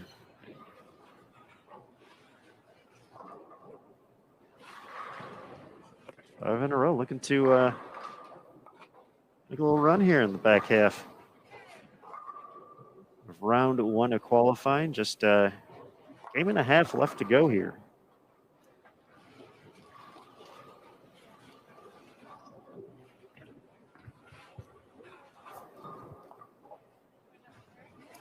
Every once in a while I get lucky, Aaron.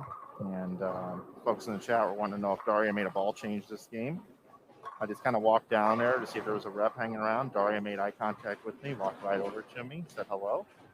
I said, real quick, don't want to bother you, but I was curious, did you make a ball change this game? And she said, yeah, I went from a C4, I threw a C4 the first frame.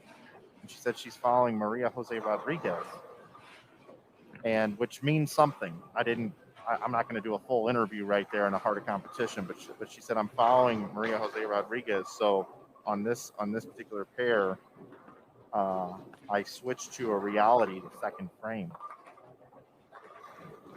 I said, well, looks like that was a good ball change. It's looked pretty good here. And she said yes, and then I just got out of her way so she can focus on competition and I'm not a distraction.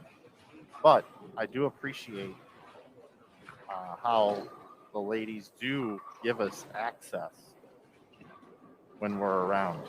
But you got to pick your spots. So those of you that were asking in the chat about her bowling ball selection, there you go. And yes, Shannon Sellens is using a GB4. I did notice that as well. A pretty good shot there in frame number 6. High flush 7. The unfortunate result could have been a double.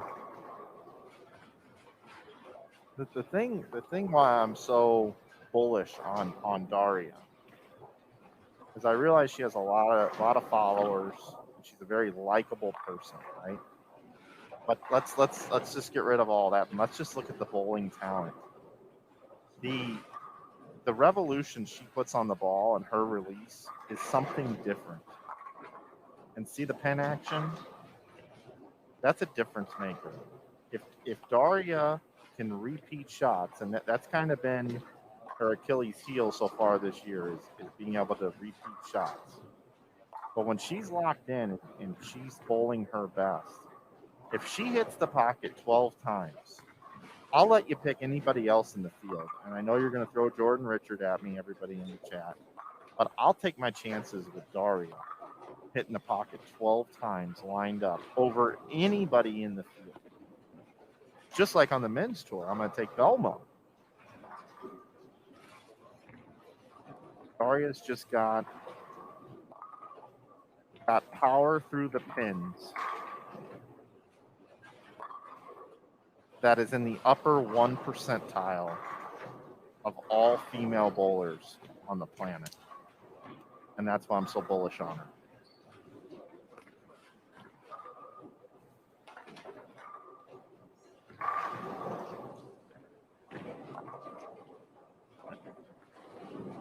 Normally, if I had the opportunity to argue with you, I would.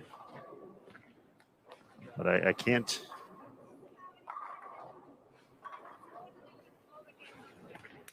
I can't. It was a fantastic way to look at it. That is power in the pocket. Yeah, power through the pins. Unmatched. I think so. I mean, she gets them going left to right better than anybody. That's for sure.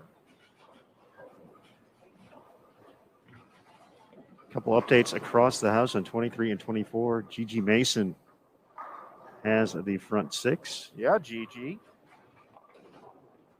She's a breakout star. She made that show a couple weeks ago in Lincoln. Her game has really elevated itself. Now up to 7 in a row. A lot of hard work out there to do so. Glad to see it paying off.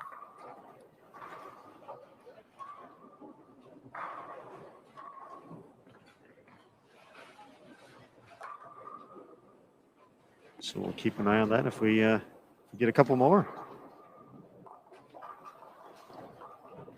Folks, I really can't get into this at all, but just kind of an exciting little nugget since we're talking about Gigi. We are going to have some expanded media coverage here that you may or may not see coming through the stream, I believe beginning on Friday. There are some folks that are interested in the PWBA tour, so can't really give much details on it, and I apologize for that. I don't want to tease things, but I do think that it's important to let you know that there will be a few athletes being followed around, which means what's happening here is being noticed outside of our industry, and that's a very good thing for women's professional bowling. And I'm not going to answer any questions regarding it. I'm just going to leave it at that. But I just want you guys to know that there are some potential good things happening down the road, and that people are starting to really look at this tour from an outside media perspective.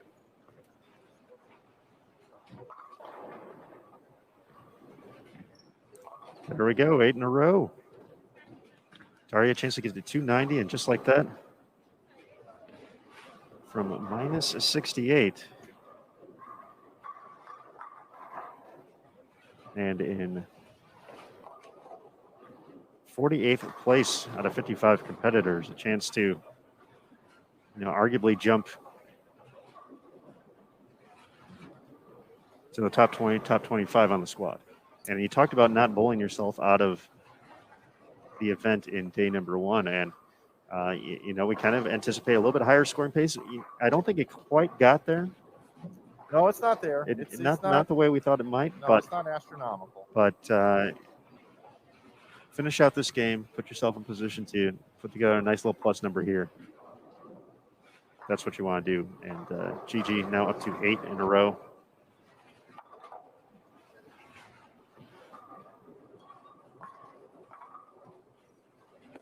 And she's down on lanes 23 and 24. It's outside of her camera range. I will go down and bring my camera down, and if she does indeed finish it off, I'll put together a quick highlight video, and we'll be able to show you those last few shots here on Bolt TV.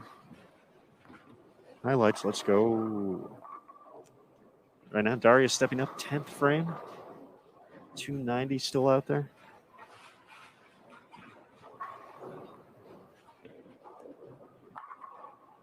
She didn't even love it.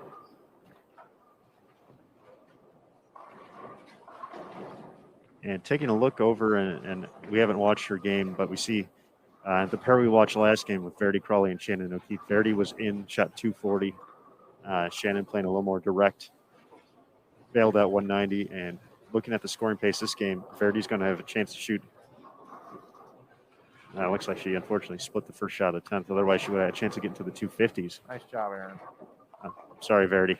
But Shannon, just kind of fighting along. So I'm curious if Shannon did make the move that we saw. We saw the change on the fill ball. I just watched the shot. She was outside again, and she left half a loaf from what I can see.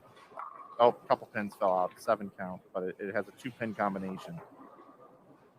So you see Verity and Daria now in, 10, 11, 12 range at the arrows, and we're getting scores. Obviously higher rep rates though, and I'm not going to discount that. And I know I just keep repeating that because I know anybody that knows bowling is going to say, well, Mike, you're comparing not apples to apples here, pal. Their styles don't allow them to play the exact same parts of the lane. You can still get into that zone a little more so. But hey, great game by Daria. It was fun watching that here. 79. She's going to get to plus 11. Nicole putting together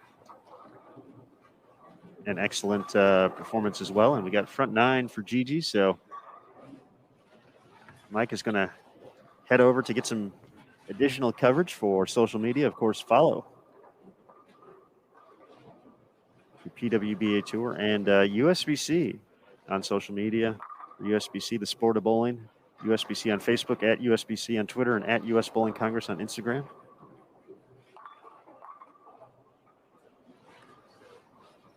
For the PWBA on Facebook, just PWBA Tour, at PWBA Tour on Twitter, and then the same for Instagram as well. Shannon Sellens, our tournament leader after 3 games. Strikes have been a little bit tougher to come by here on 47 and 48 for her, but has stayed clean. Let's look at the 209 here. Gets the first strike in the 10th. 279, Daria Payuk.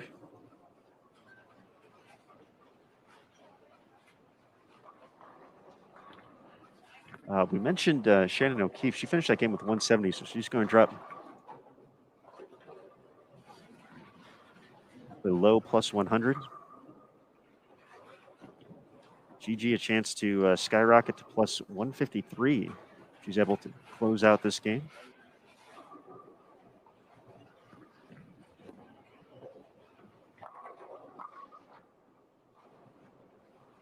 Kayla Pashina, we mentioned her having a nice run in the previous game. She can still shoot 258 this game. She was in the top 5 or just outside of it.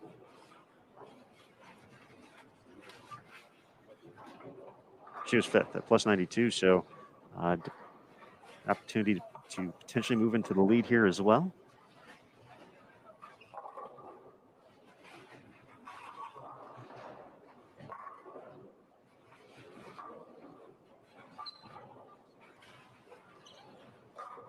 Shannon now at plus 72.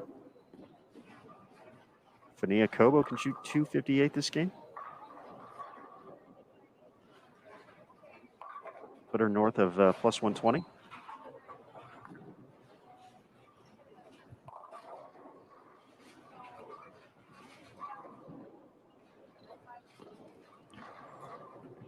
Could be Gigi moving into the lead.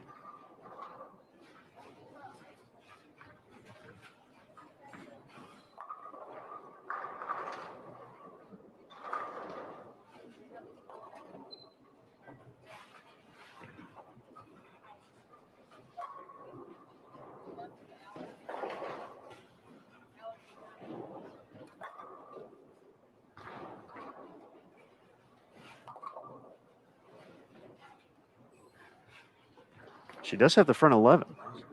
So rolled a 300 at the Lincoln Open on the way to making her first championship round appearance on the national tour, and see if that can repeat twice here. Off to a great start.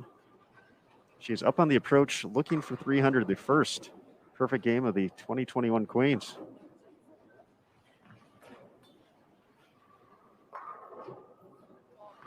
And not sure. A little too tough to tell from where we're sitting at to tell if she got that. Got the first 2 though. 7 count, 297. She's going to move to plus 150 though. And by all accounts, she's going to be our new tournament leader with 1 to go. 297 for Gigi. Shannon Sellens got the double in the 10th to get to 208.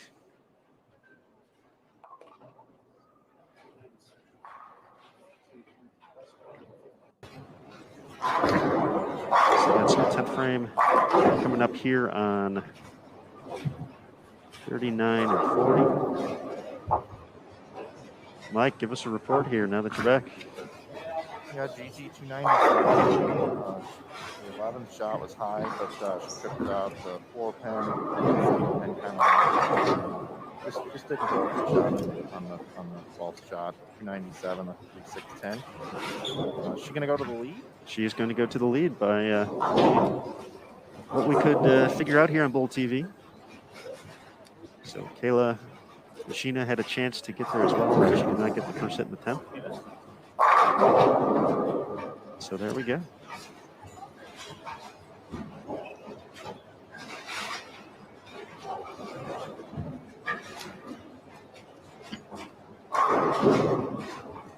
Just telling the folks, Gigi had that 300 in Lincoln. And we know what happened. Made the show.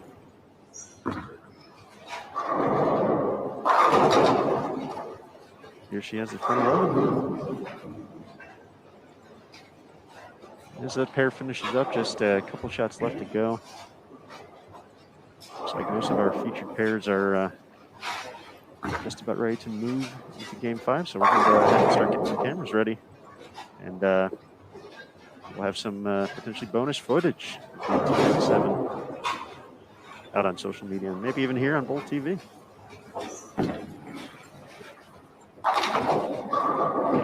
But folks, Game 5 coming up next. A squad, round 1 of qualifying. Here at the 2021 USBC Queens from the National Bowling Stadium in Reno, Nevada. My name's Aaron Smith, joined by Mike Flanagan and Jason Thomas. We'll be here for wire-to-wire coverage, including the stepladder finals on May 18th at 8 p.m. Eastern. Another squad left to go today. That's going to be at 6 p.m. Eastern, 3 local time here in Reno. So everybody hang tight. Get ready for Game 5 coming up next.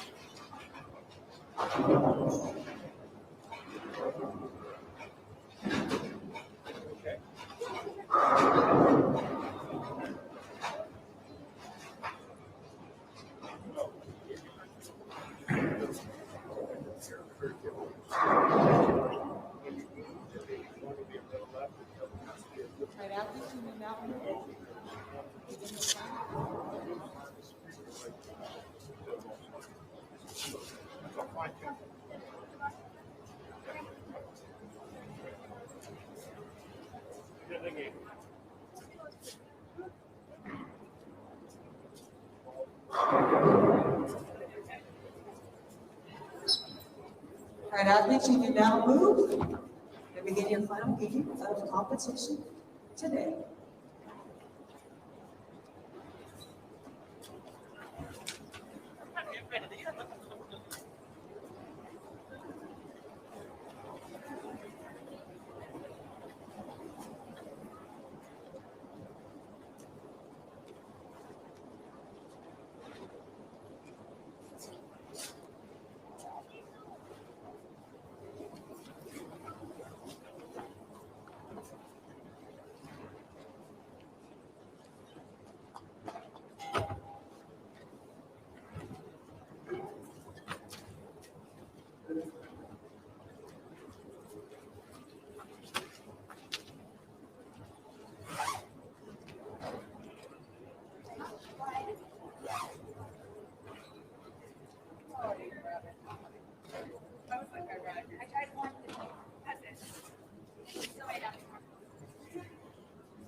All right, everybody. Game 5 getting underway across the house and with a new leader,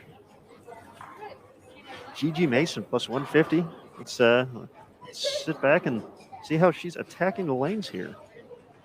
So she's joined by Stephanie Johnson, Crystal Copinger, and Nicole Hello. Steph at plus 40. Crystal minus 73, Nicole minus 58. And Gigi at the 297 game, plus 150.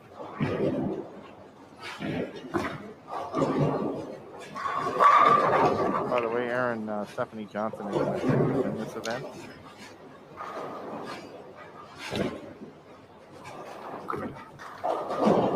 Just throwing that out there. I like it. 3 weeks ago here, and I'm sticking with it.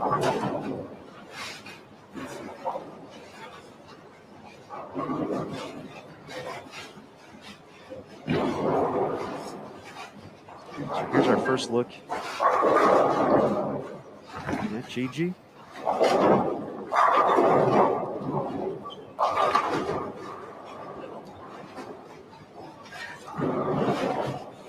Not the start I'm sure she was hoping to see, but first look on a brand new pair of lanes. So Yeah, looked a little off the target from what I saw down there. did make a pretty big jump here. So moving from the low 20s to the low 40s here. And, that was one thing we talked to Shannon O'Keefe a little bit prior to the start of this block. And, talking about kind of keeping she noted, the pairs in the 50s seem to play a little bit tighter.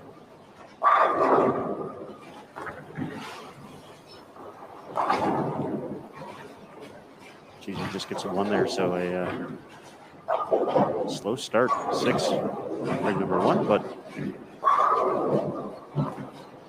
276 still a good game. But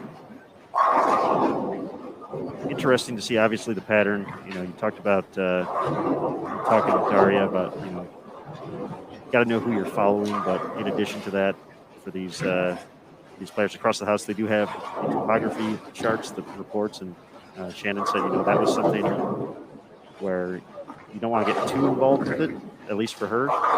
It's something nice to have in case you begin to question a pair, but not something to essentially 100% go by. So you don't want to see something on the chart versus seeing something with your eyes and completely step away from it. So if she saw a continuing trend on a pair, so she would consult that for reference and see if the report was telling the same things as what she was seeing. So Gigi trying to bounce back here. After that, a fun note on Nicole. Give you the rundown on. Looks a little better. Fixes them up.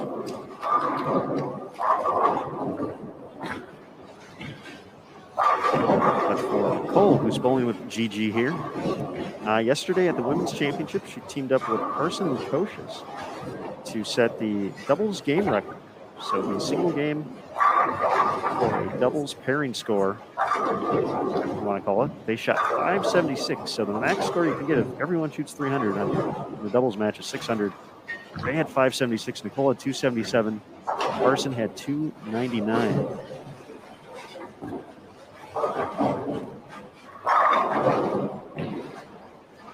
They ended up moving into second place.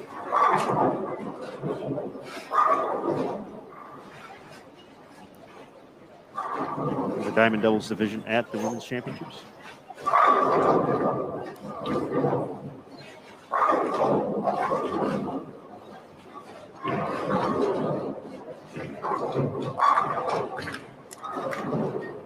me go ahead and make a quick change over here for just a second.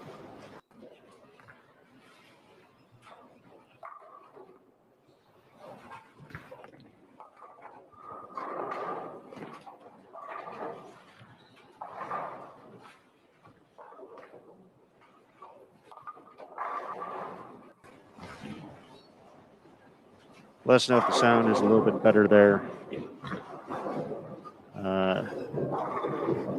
Here on our featured pair. Yeah, hey, I've got Gigi's 297 game up. Let's do that. Let's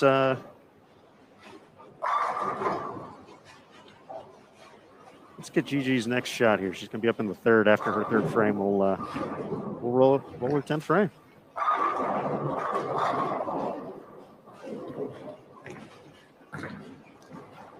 Had the Greek Church on this lane to kick things off. Strike in the second.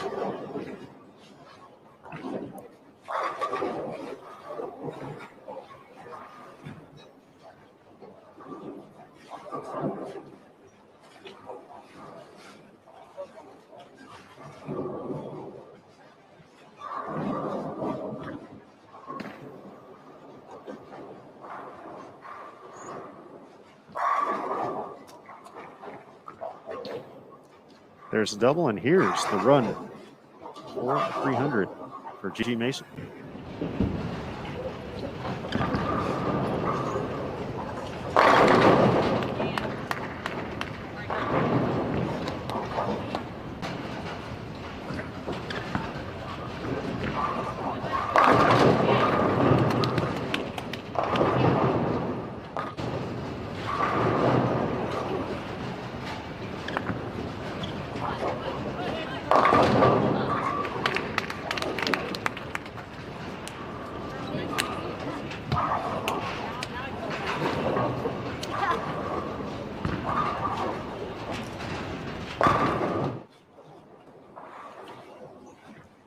right, folks, there you have it.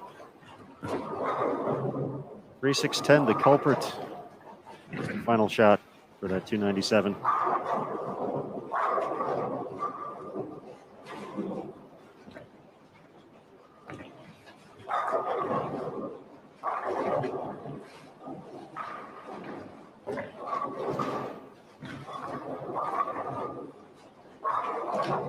I do appreciate the folks saying they'd rather listen to us than pins crashing.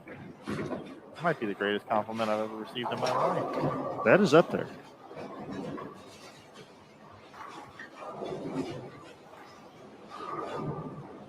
Thanks, good folks.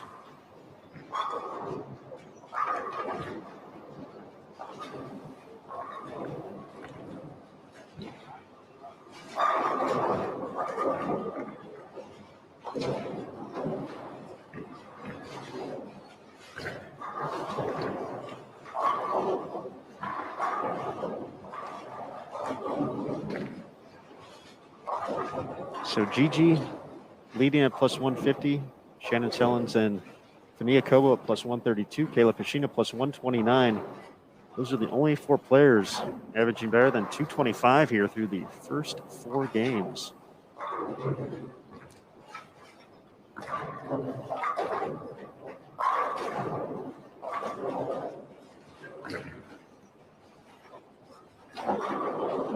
Mentioned Daria with that big 279, jumps all the way into 25th place. So pretty sizable jump, more than 20 spots in the standings.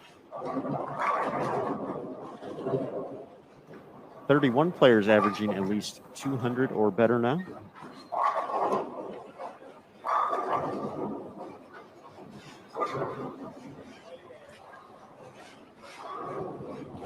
I was just saying to myself, where are you getting this information from? I'm refreshing and I don't see it yet.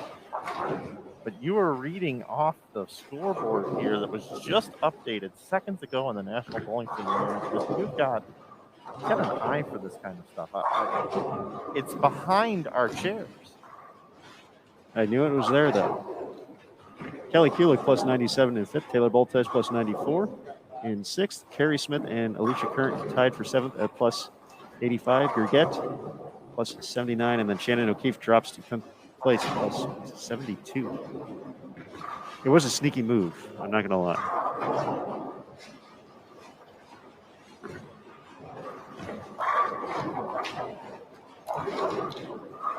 But now Game 4 is updated online as well.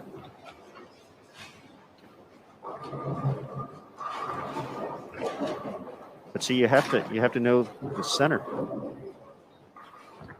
because that's where I watch all the women's championships score updates to make sure they've been pushed through every squad. True. Always have an eye on the massive projection screen above. I want to say lanes 23 through 26. Often in the TV pair for events here as well.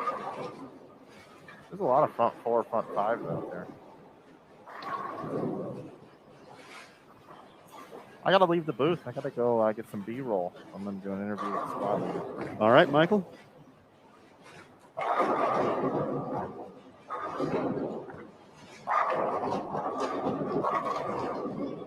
Folks, that means I'll keep you company here for the conclusion of Game 5. Keep you up to date, as Mike said. We are seeing some strikes up on the board.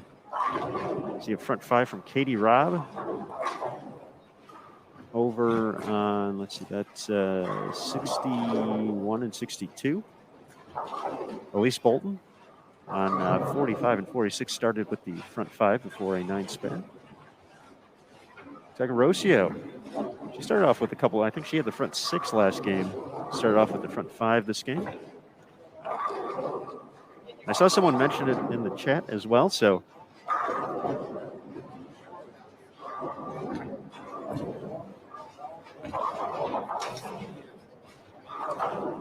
we do have a giveaway coming up.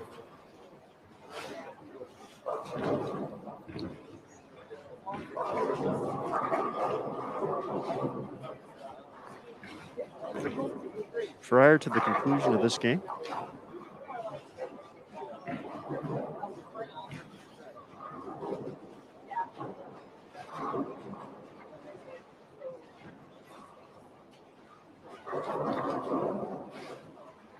So a Bowl TV T-shirt. You know, before we get too many strikes up here, let's we're hopping around back and forth. Let's see about knocking giveaway out of the park here.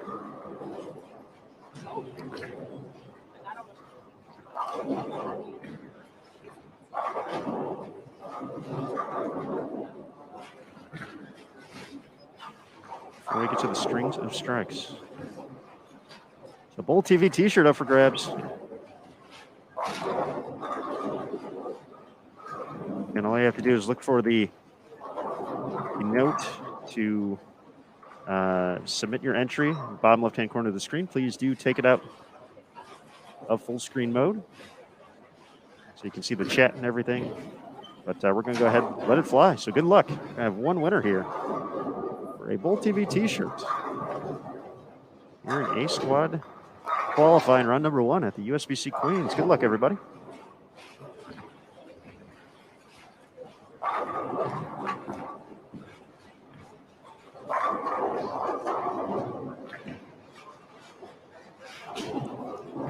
Mentioned Birgit in the top 10. She can still shoot 280 this game. Scratch that, 259. Single pin left in her 9th frame.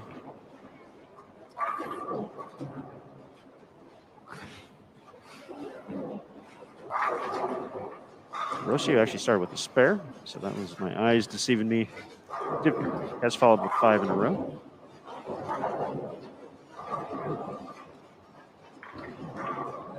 CDB front 6, Katie Robb front 6. Christine Gill had the front 8 before a split in frame number 9. Katie Robb up to 7 now, around 61 and 62.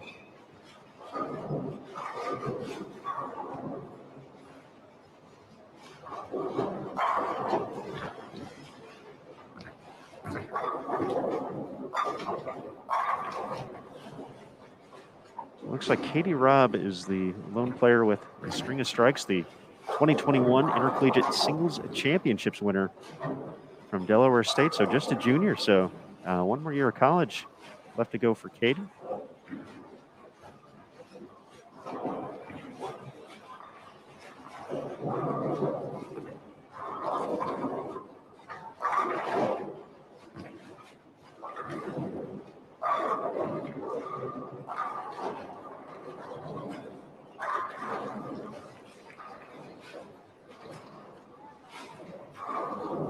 Congratulations to Nicole for winning the Bowl TV T-shirt. Nicole, our marketing team will be reaching out to you in the next couple of days to redeem your prize. So congratulations and a thank you to everybody for participating and being part of the Bowl TV community.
Real quick, we'll head over to Katie Robb at the front 7. Over on 61 and 62 to see if she can make it 8 before we return to our tournament leader, Gigi Mason.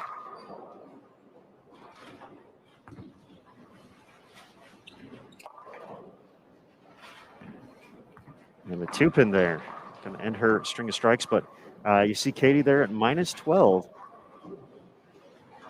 So a chance to get to 279 still, which would be a big jump in the standings here, put her in the plus 60s.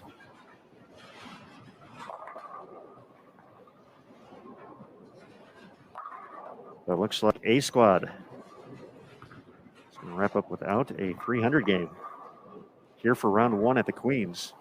So B squad will have their opportunity 6 p.m. Eastern, 3 local time. So it'll be about it'll be a pretty sizable break. It'll be 3+ hours here. No problem on the spare. Let's go back to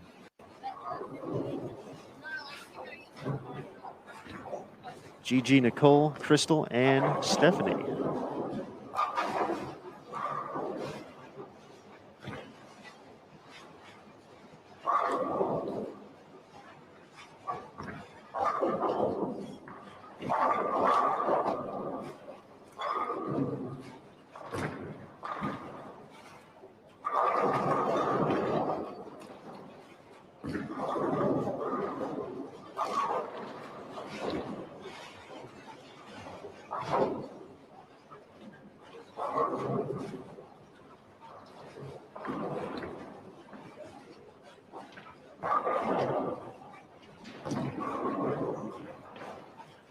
Birgit's going to finish at plus 116. She got to 237 that game.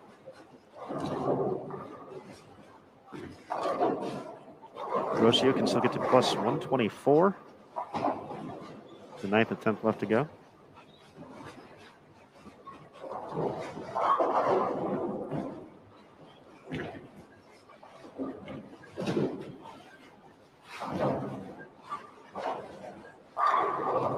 Plus 147 out there for Kayla Pashina.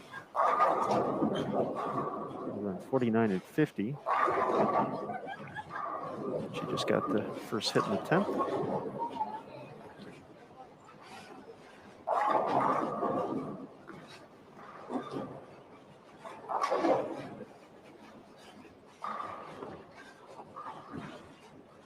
CDB still has 278 out there. She can get to plus 116 if she's able to finish this game off with a couple additional strikes. Shannon O'Keefe, 247 to get to plus 119. 267 for Christine Gill. She's at plus 104.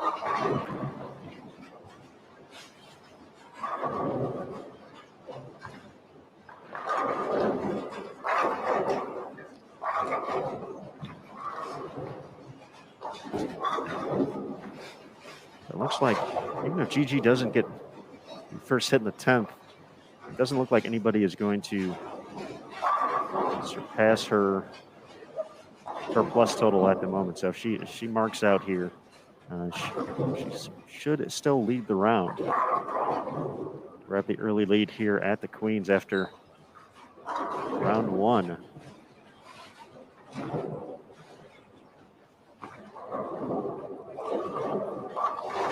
She take that back. Fania Kobo. Let's get to 146. So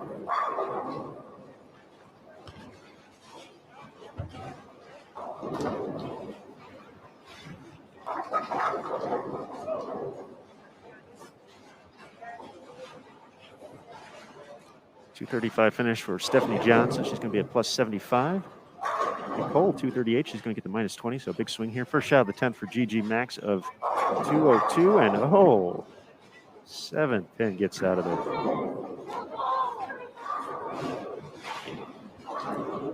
So if she gets the second one,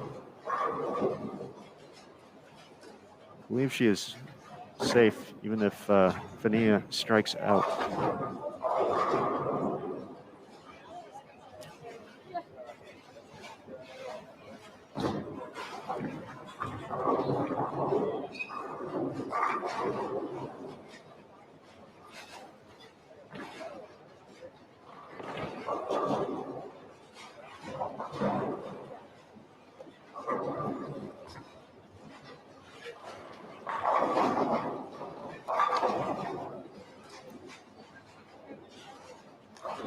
4-6 on her second delivery.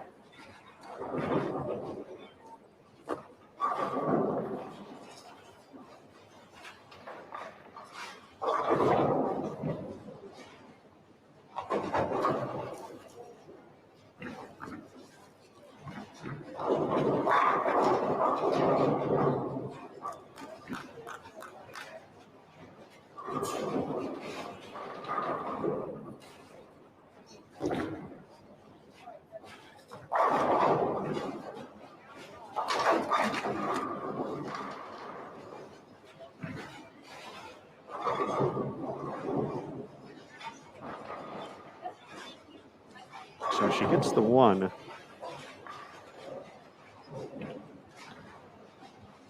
Should be at plus 139. So by my math, that means on 17 and 18, the only player who can catch her, and the scores that appear to be in the books,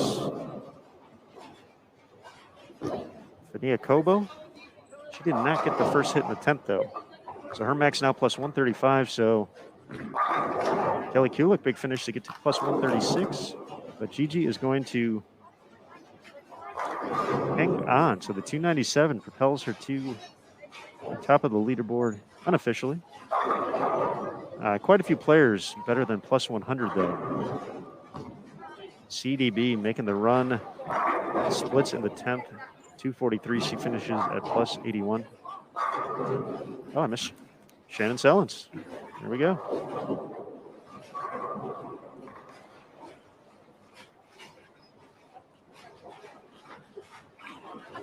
Shannon Sellens was 18 pins back and shoots 216.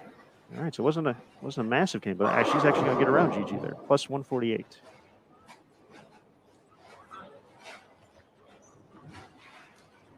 Julia Bond, plus 102.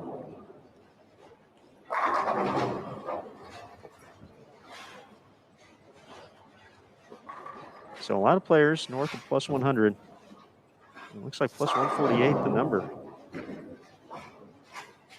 Another quick look around just to make sure. Carrie Smith. She can add 90, so she's gonna be a little short of plus 100.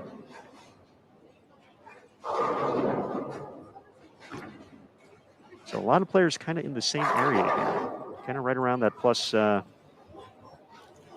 100 to 130 range.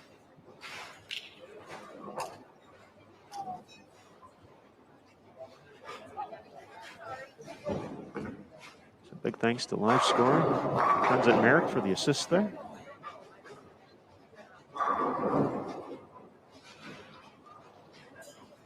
And with that, looks like all of our featured pairs have come to a close. So let's keep it pretty short and sweet here to wrap things up.